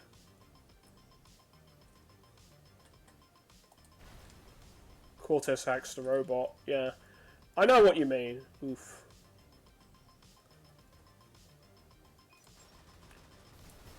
That is definitely a game I'd love to stream if I had the ability to stream it. If I had the Elgato, I'd stream it. Yeah, because I don't know where the copy's gone. It's gotta be in one of those boxes somewhere in your room. Yeah. It's gotta be somewhere in that room in one of the boxes. I don't think it's in here.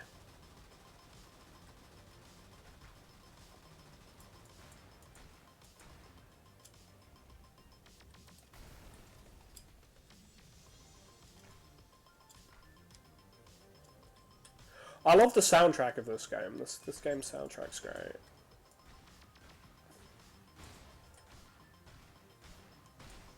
I think the next time, like, as I say to Matt, if you want to do ESO stuff and stream and you want me to stream it, then cool. I don't mind doing it whenever. This one sounds like a ringtone, but it's got a very, very synth tune kind of synthwave soundtrack. This game does. I love it. I love it. It fits the game perfectly. We need more synth tune kind of stuff.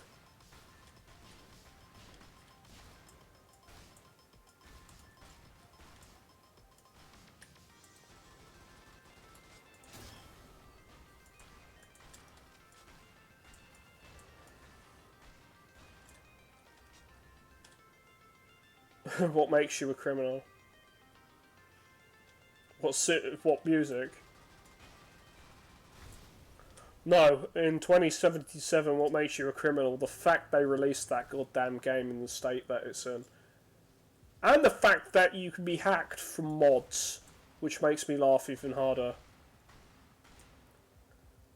So, yeah, pretty much the main reason I'm not happy with games at the moment, and it's not just before 2077, yeah, because it would have needed at least that time to become good. No, the biggest issue I've got with modern games, and I think I've said this before on stream, is that they're basically a product. They're manufactured to be safe, and I don't like that. I don't like the fact that a lot of games are manufactured with a particular way to be a safe product, if that makes sense to anybody.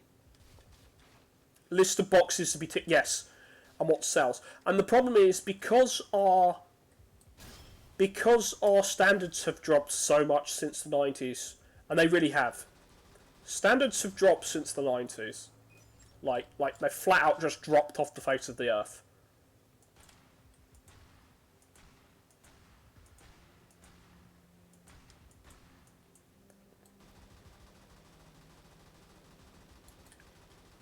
This is the biggest problem that I've got with that. Is that since the standards have dropped off the face of the earth, because it's basically just a bunch of boxes to be ticked for a bunch of yes to basically keep your job, because everyone's a yes man these days for game companies. You have the biggest issue with 20 ideas. It was guys go up to a publisher with a proof of concept, sell it to them for funding and the cut of final sales, or they happen to be one of the larger companies like EA, Activision, Naughty Dog, Insomniac, and they went to and they were retained by a publisher like Universal themselves in Activision's case, yeah. And they were invested in that, and they had to give proof of a working alpha demo, and then they were allowed to work on it. That's what I miss with game development 20 years ago. I wish I was of the age 20 years ago, doing game development 20 years ago. 30 years ago for the PS1. Yeah, exactly. They did. Actually, yeah. It's like 32 years old or something. They made a good game.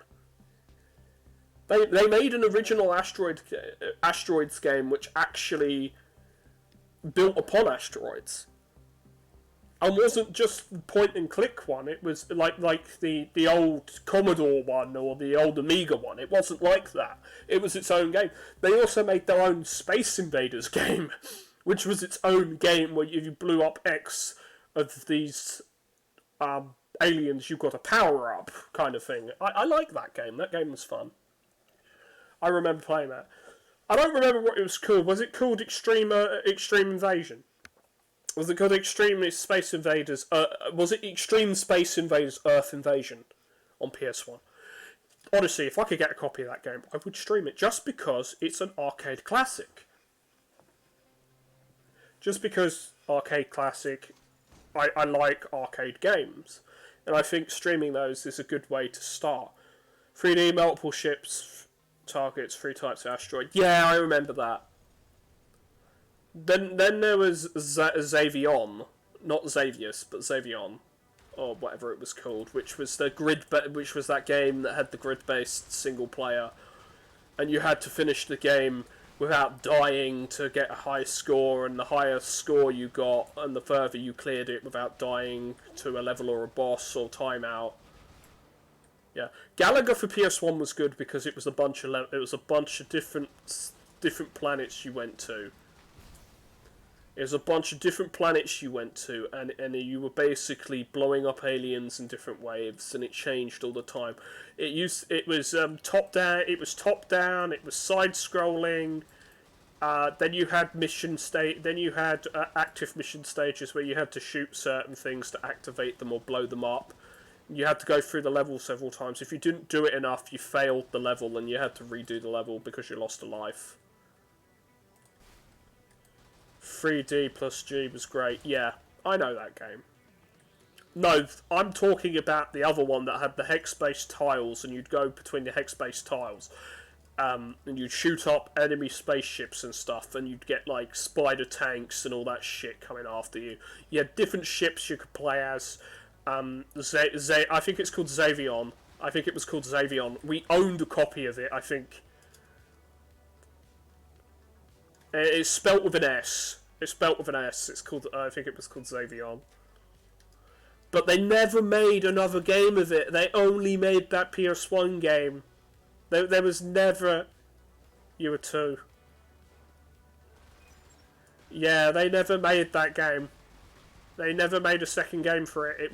They only ever made a single game for it. Which sucks.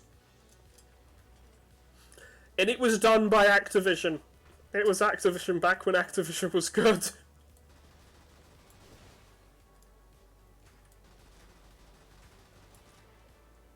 Right account this time. Oh, hello.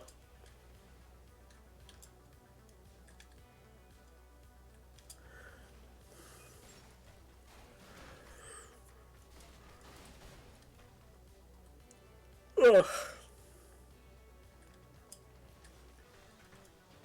Oh shit. I didn't see the explosive, sir. Which is almost dead. Oof.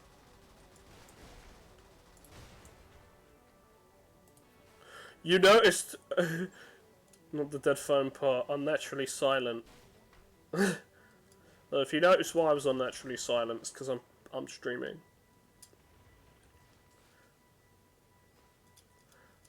I need to think of other things to stream, other than, like, ESO and that. Well... Other than ESO, this, and like, indie games, where I do, like, a one-off, because... Where's the sea spring?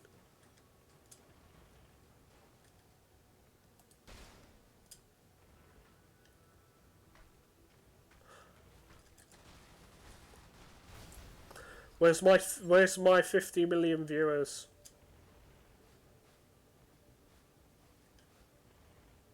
Where's my 50 million viewers plus money?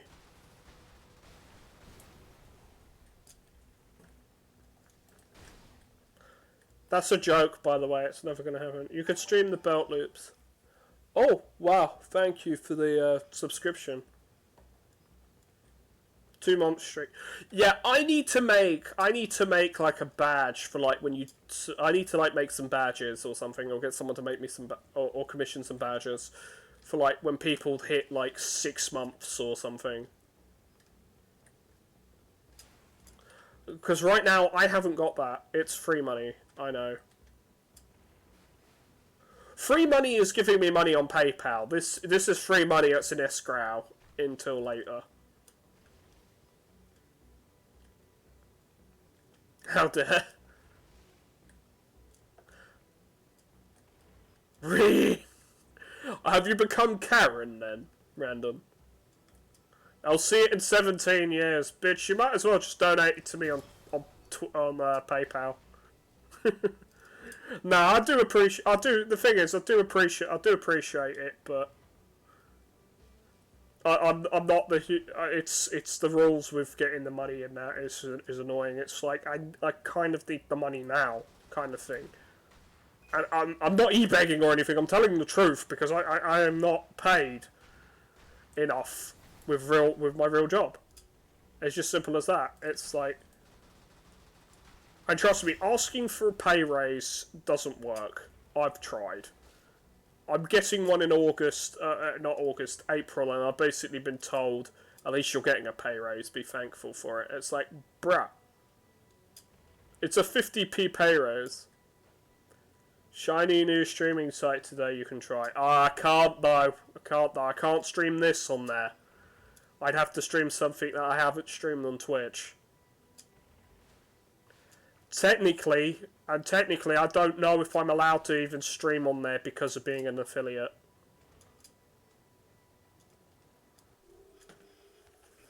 I'd have to look into it. Like, I'd have to look into, am I allowed to do it?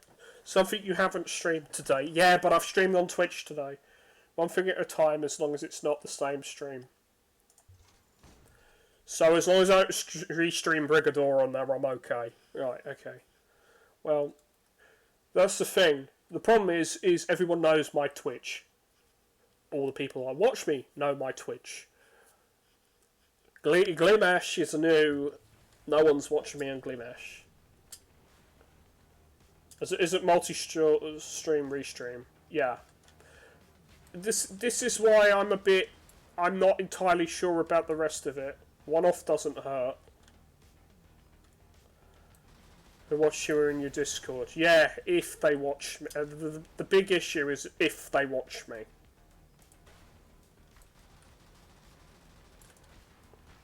That's why. That's why I want to, do more stuff with YouTube. I need more viewers. Like, I need a bigger viewer base than anything. And I wouldn't just tell them, oh hey, I'm moving to this site because bloody blah. Like, I get it. Glimesh doesn't do. You might find new people to drag to Twitch. One off to be discovered. True. Yeah. Can't guarantee they would watch a Doom 2016 stream. Huh. Well, I've got Doom 2016 on PC. I would just have to change some of my settings around. Right, I'm gonna be back in a minute. I need to get a drink, basically.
I'm back.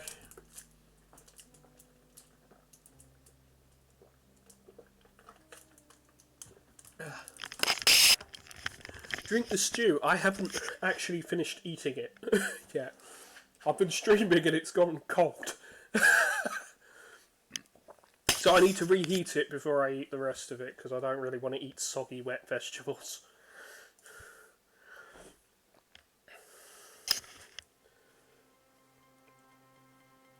So yeah, I mean I could use eat the bowl. I could use Glimesh.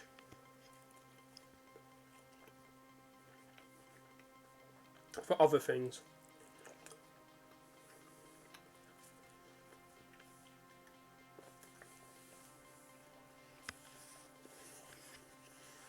I mean, with Glimesh, there isn't a thing saying I have to wait 24 hours if I want to upload it to YouTube, is there?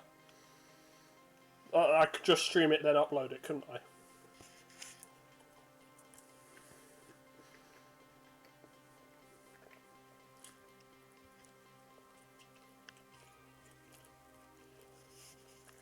Mm-hmm.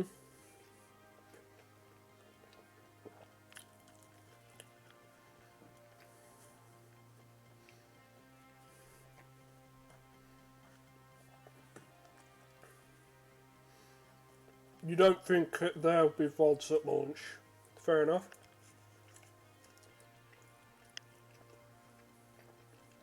Oh yeah, well I don't have a capture card, so I'm fucked on that one then.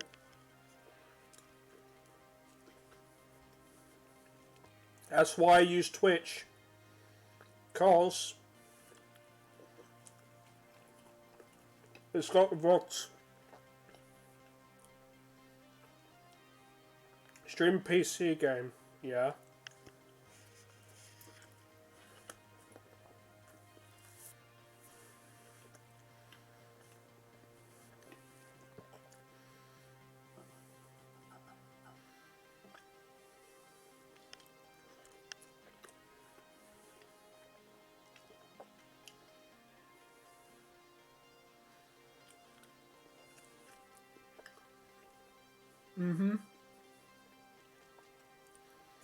I'm using Streamlabs OBS.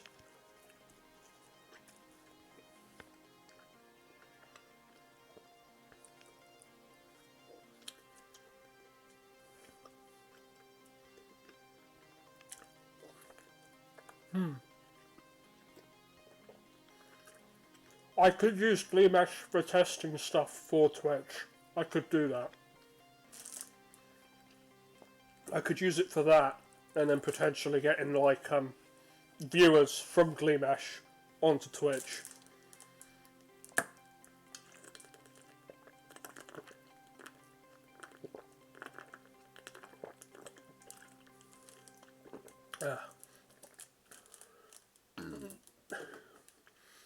I could just do random stuff that I'm streaming but I don't want to like upload, kind of thing. I could do that. And as long as it's not the same as Twitch, as long as I'm offline on Twitch. And then that's that. So I just have to get regular OBS. That's easy enough.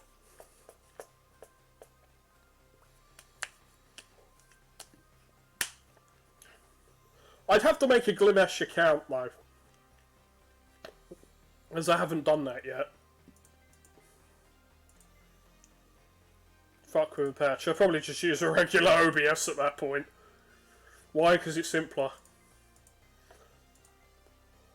Follow you. Yeah, once I get to that point.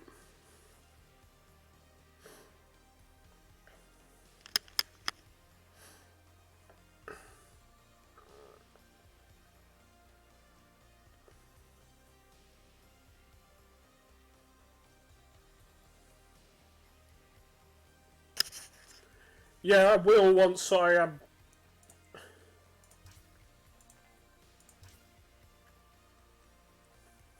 once I do that.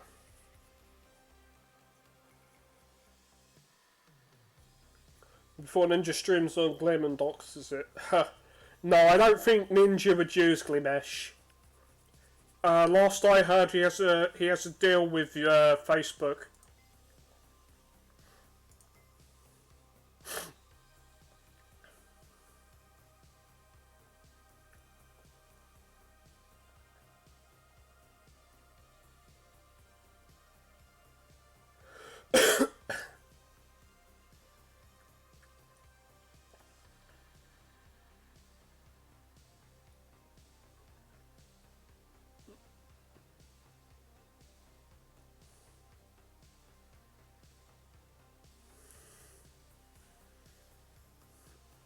Stone Mountain, then. It's most certainly going to go down anyway. Yeah, it is. Because it's, you know, one of those, it's because it's his first day, it's going to go down.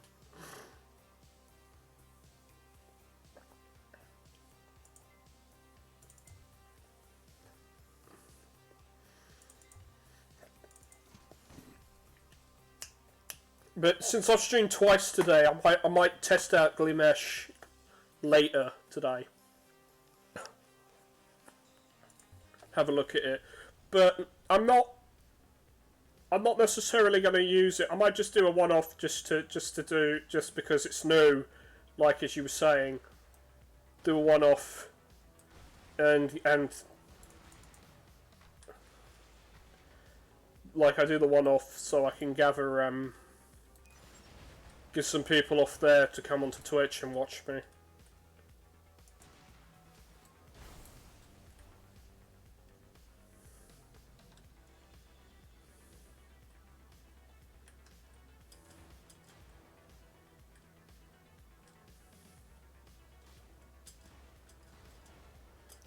It's just I prefer Streamlabs OBS, that's the only thing. Because it's just so much easier to use.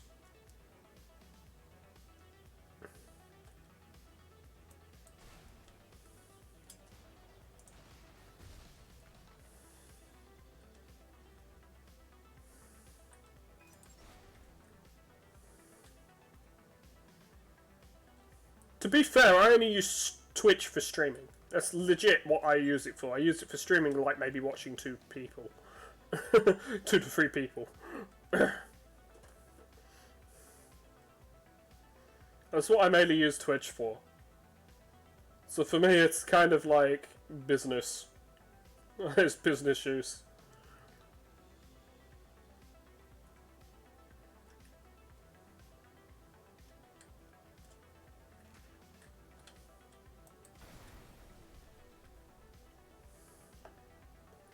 How is the site anyway? Like with the creation and all that, like with account creation, it's already down.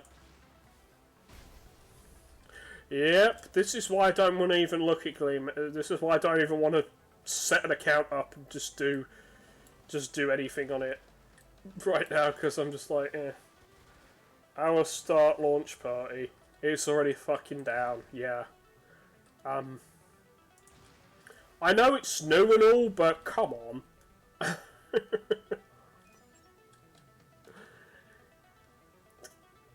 First day it's expected. Yeah, I know that. I know that. I'm still always going to complain and say, I'll always complain with servers and say, can they not fix their fucking servers?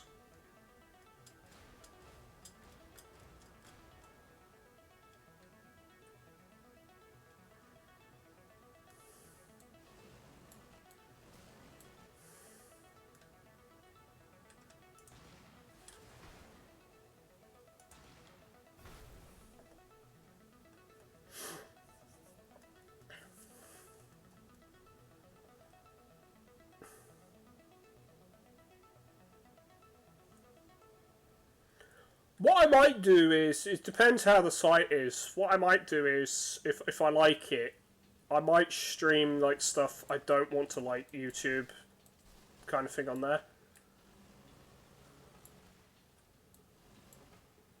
But like my main stuff, I'd say that probably is going to be Twitch.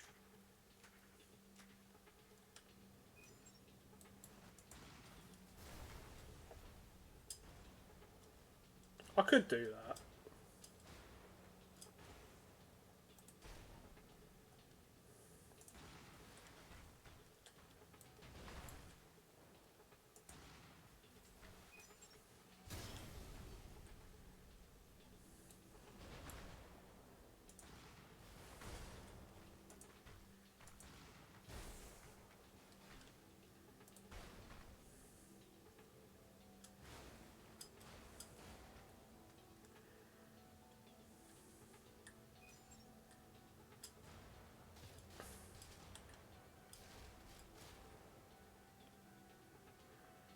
It's an idea though. I might do it. I might not. I'm still considering my options because obviously since I'm an affiliate, I make a lot more money on here. Do you know if you have to hit a milestone on Glimesh for subscriptions, or can people just subscribe to you flat out on Glimesh? Or are they following like the similar system to like what Twitch is when it comes to subscriptions?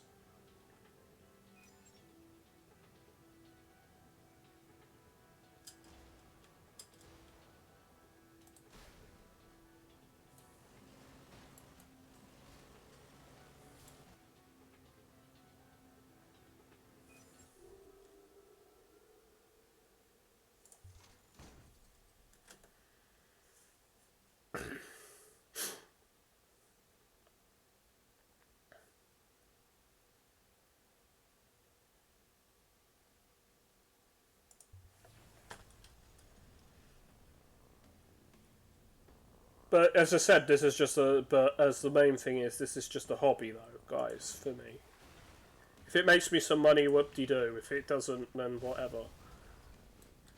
It's just I have to follow the legal BS anyway.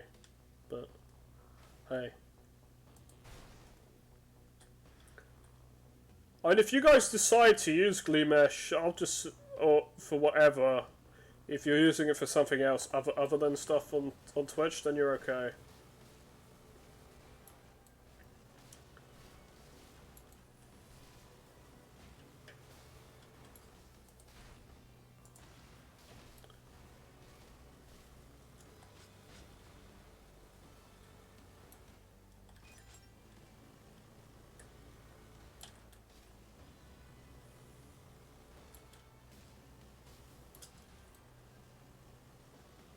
I'm under attack by black hands.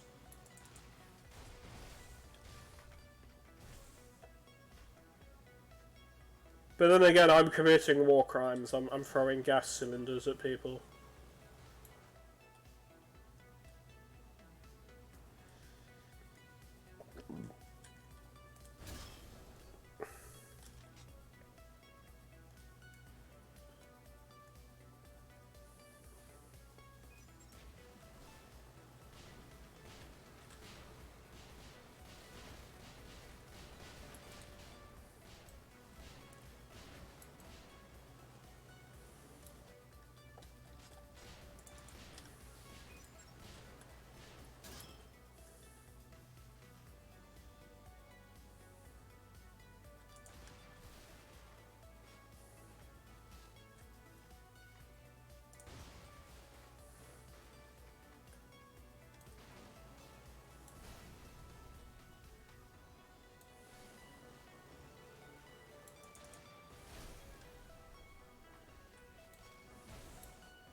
But if Gleamesh is up, what I'm going to do is I'll probably finish this one off. I'll probably finish this mission off, and then I'm done for today for streaming.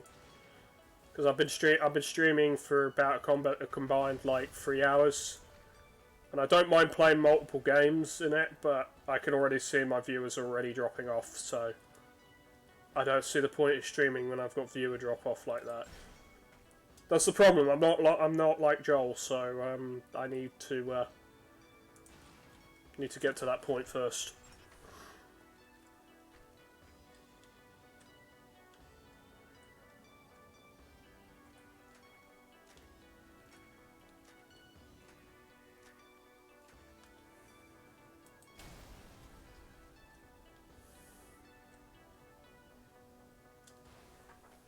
Yeah. All your plastic rubbish today? For tomorrow? For tomorrow, okay. Yeah. Yeah. I need to make sure I throw that out either late today or before I go to work tomorrow.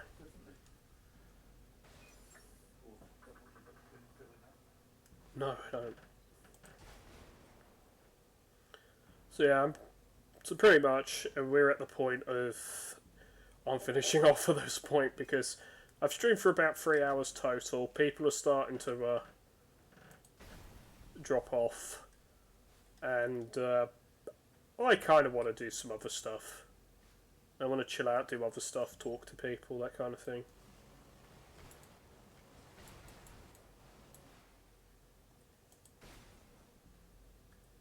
But I will definitely stream the rest of the this again. This will definitely be at least a two-parter, and then when I do get to the point where I want to, it'll be that. I think today wasn't necessarily a good day to stream because people are busy. I'm not. Eventually stream the belt loops. Yes, we will eventually stream belt loops. Eventually. But I'd need people to watch that for it to be worth it, kind of thing. And I mean, I want to get a decent, viewer base.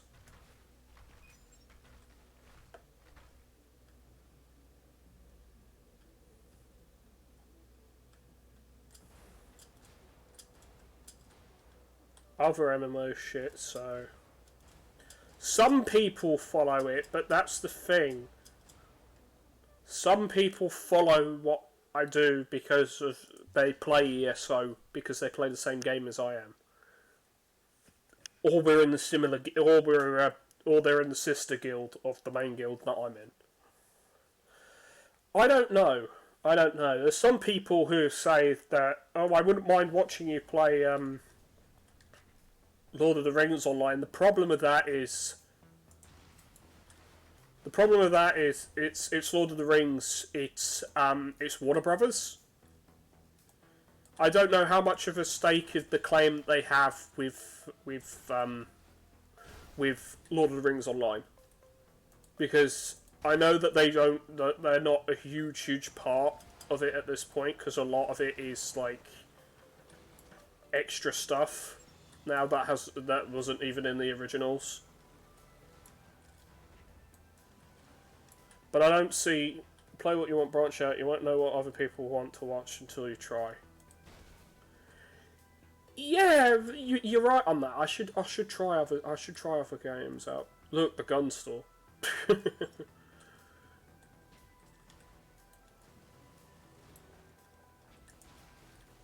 I should try. You are right. I should try other games out. A lot of people that. The thing is, I know that a lot of people tend to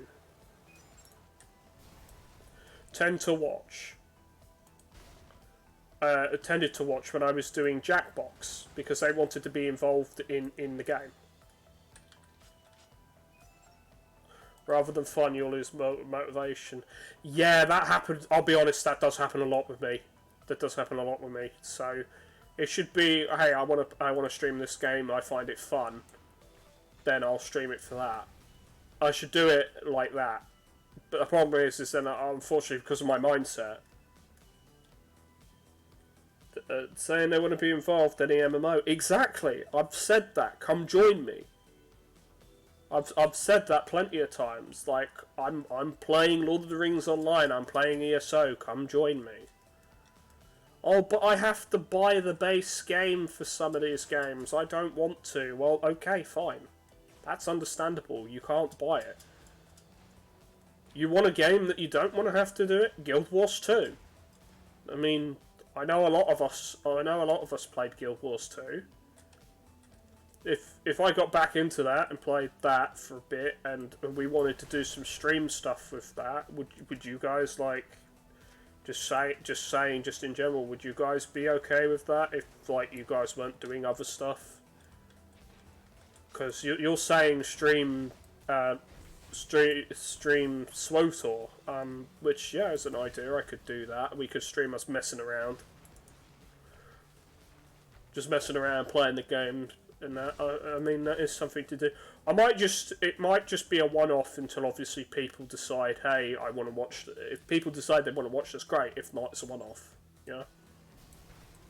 And then we chalk that down to, hey, it's not something people want to watch, but I'm still going to play it because it's fun.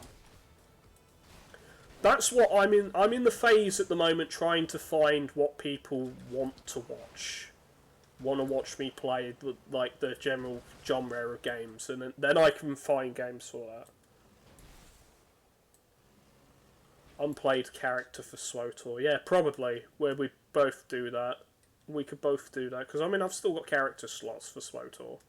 Pretty sure I've got character slots. Oh shit! I don't want to be in the gas.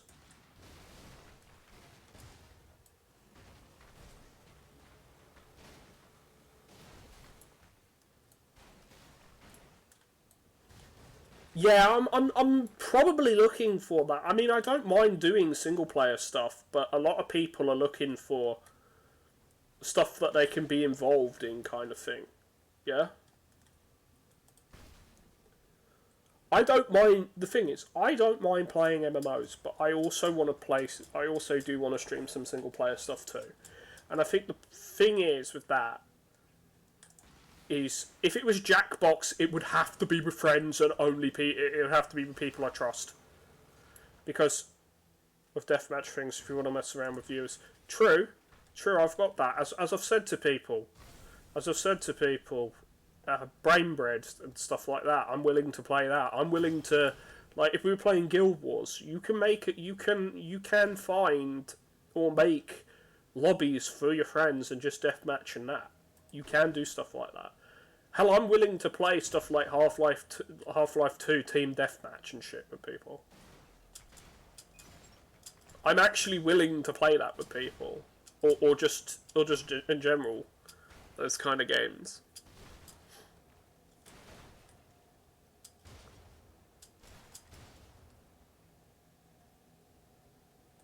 Or play with viewers in those games. As I said, I'm willing to do it. The problem is nobody wants. The problem is not a lot of my viewers want to do that. So because I'll ask in my what I'll do is I'll ask in my Discord that I'll try and remember and ask that in my Discord, like about the team deathmatch stuff, like just in general. Say if I was to play multiplayer games, what kind of multiplayer games do people want to see / would join in? And I'd like to say, well, and then I can suggest anything like that. I've already been suggested Orion Prelude. I've been suggested that game, so I'm like, and it's only $1. I already own it, but I know a lot of people who don't own that game. The problem is, a lot of viewers, I happen to be in that annoying camp where it's, you have viewers, but a lot of them are from countries that don't have a lot of money or don't have the ability to buy stuff because their currency is bad. That's like the big problem I have. So it's like, they want to join, but they can't because they don't have the money. Unfortunately, I haven't got the money to like throw at other people, as I've made consistently clear. I don't have that. I don't have the money to throw at other people. This is why I need free games where people can play it, like stuff like that. So I mean, the choices are relatively limited. There's CS:GO, but I don't really want to particularly play CS:GO. I don't find that game fun. And it's now, because it went free to play, it's basically full of hackers as well. So it's not a particularly fun game. There's Brainbread 2, which is us, which we normally play. We haven't played for ages. Like, I know you guys are busy with your streaming stuff as well, so I respect that.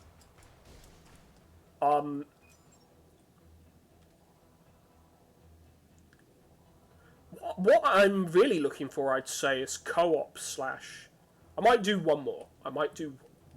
On this, and that's it. Because you've got me talking about stuff I want to talk about. This is what I want to talk about. This kind of stuff. Or people asking me about game mechanics and stuff like that, or about genres and that. That's what I want to talk about. That's the main thing I really, really want to talk about. Yeah. But nobody asked me that. That's the thing. Nobody asked me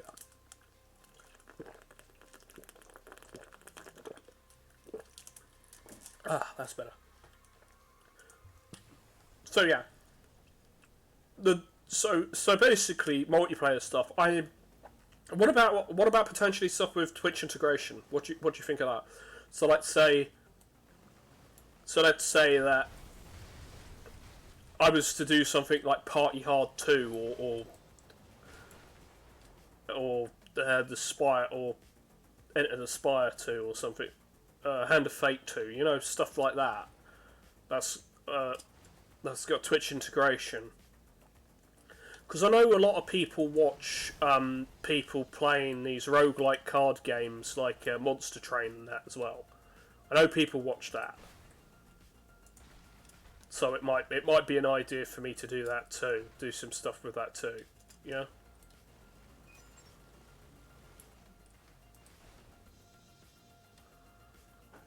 I'm not sure.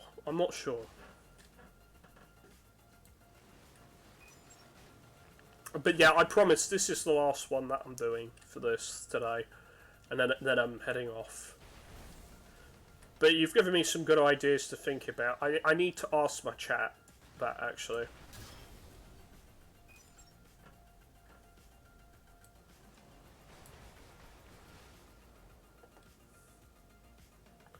So yeah, some deathmatch stuff and that I'm definitely interested in, but it would depend on what kind of games that people want to play. I need to think about that. Like,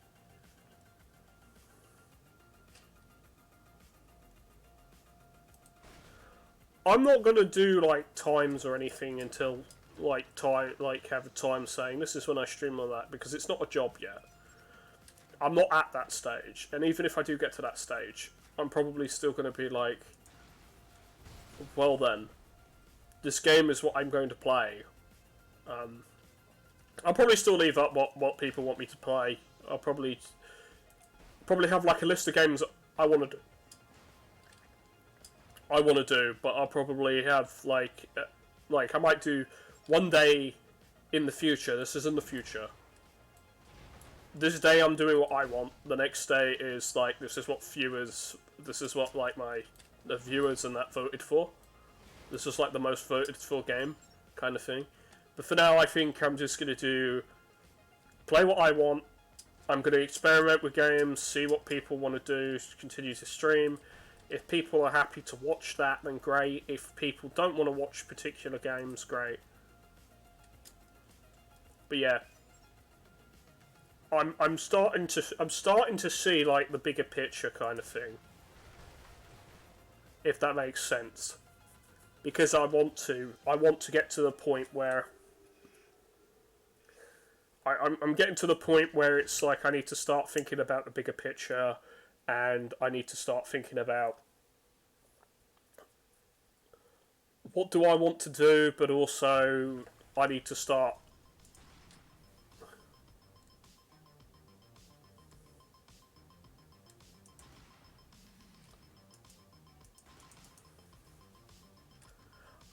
thinking about like other stuff, like what other people might think is a good idea for me to stream, and try and get people,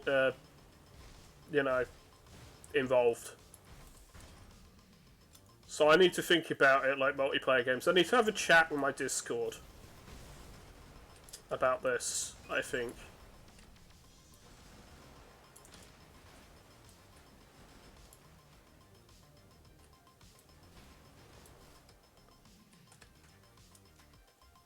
So yeah.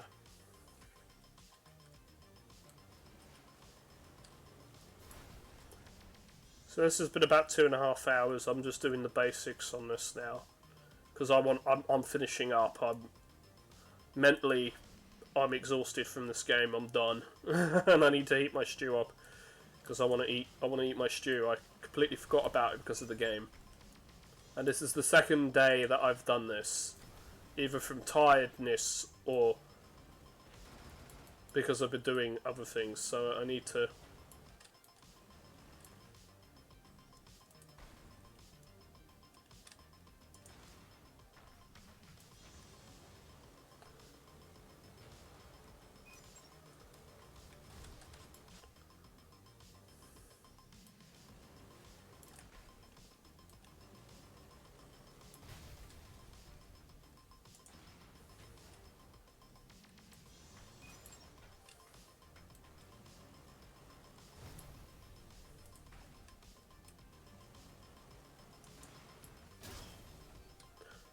So yeah, having that chat's actually made me think of about a few more things, which is good.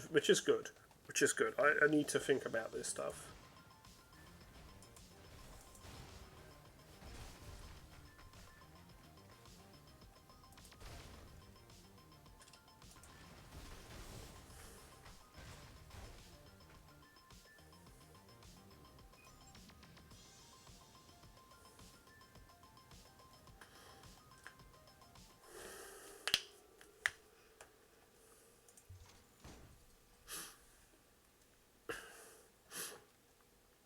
So I might do another Brigador stream in the future.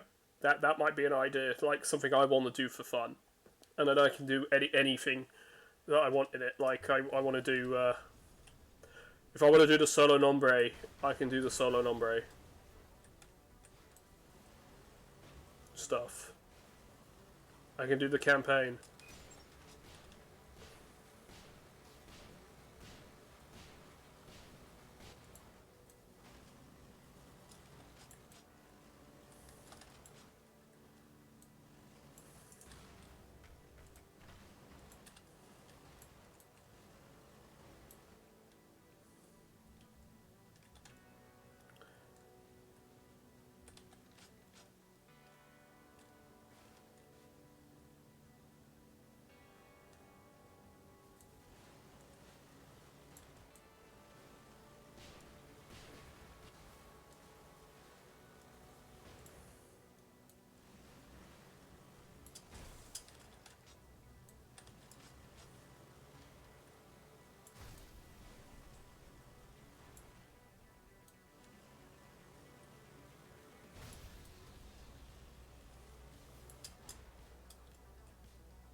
So yeah, I'm gonna end the stream in a minute because I'm almost finished here.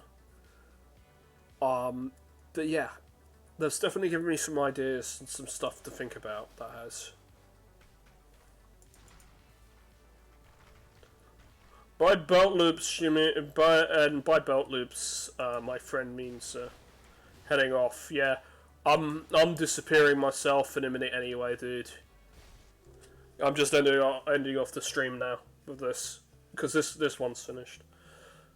So yeah, pretty much. I thank everyone for watching me. I thank anybody who subbed or subscribed or followed.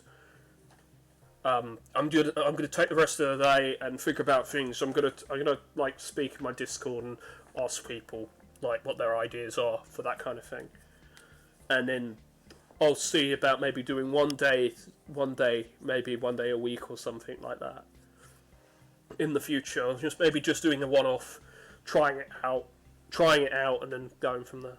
Anyway, thanks everybody for watching. It's been a 2.5 hour stream. I'm kind of tired of playing. Well, I'm not tired of playing Brigador. I'm just tired of playing on stream and talking because my voice is. I'm losing my voice now, and I need to keep that for tomorrow and the day after. Will I stream again this week? I've got 3 days off in a row coming Friday. So Friday I've got 3 days off in a row. So pretty much yes, I may stream. I will probably stream again this week. We'll see though. We'll see. But otherwise, yeah, we'll see. We'll see how things go on. Anyway, thanks for watching this. This will be uploaded to YouTube later. Thanks to everyone who did talk to me about stuff as well. I'm cool with that. This is the kind of conversations I want. To give me some ideas, to give me some things that I don't think about because of how my mind is set up. It's pretty one track.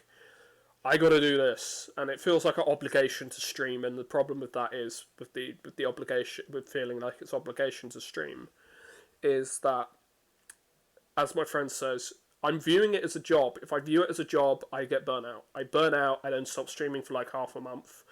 Everybody forgets me, and it's like I'm wondering, how the hell do I get subscribers? How the hell do I get viewers? How the hell do I, in the future, make money? And yeah, this is the key to it: is to not get burnt out, take breaks where I need to, play things I want, and try out different things. Because I'm not trying out certain games or certain genres. I'm probably missing out on the stream where I could easily have about 10, 20 viewers plus, and I mean plus on that as well potentially. Now, if I got 20 viewers, I'd be fucking happy. I'd be fucking amazed. But unfortunately, I'm not at that stage yet with the Twitch game. I'm still a little fish, and yeah, I need to work on it. But thank you all for watching, subscribing, following in this stream or the last stream that I did today. Thank you very much. It is greatly appreciated, and it does help out a tremendous amount. It may not, even if it doesn't look like it helps out now, it'll help out down the line, which is a tremendous help. And I hope that people stick with me and continue to watch me for the time to come. And I hope that it's been a welcome distraction from having to wait for Glimesh to come up if you're a streamer on Glimesh. I'm very happy if I've managed to basically brighten your day up, make you forget about the Rona, and everything's better, and you've enjoyed yourself and you've forgotten about reality for a couple hours. Even if you're watching this on YouTube, even if you're watching this the VOD on YouTube, if you're watching me live, I'm very, very happy if I've managed to entertain you and make life a little bit better for you, for even if it's only been for like about 3 hours today. Anyway, thank you. I'm heading off now. I really need a break. Probably stream later during the week. Maybe not Friday. I might take Friday off as an off day. Saturday, Sunday I can stream quite easily. I might stream on both days on the weekend. We'll see. We'll see how things go. Okay, no promises there. Anyway, Thanks. Sorry for rambling on. Thanks. Goodbye.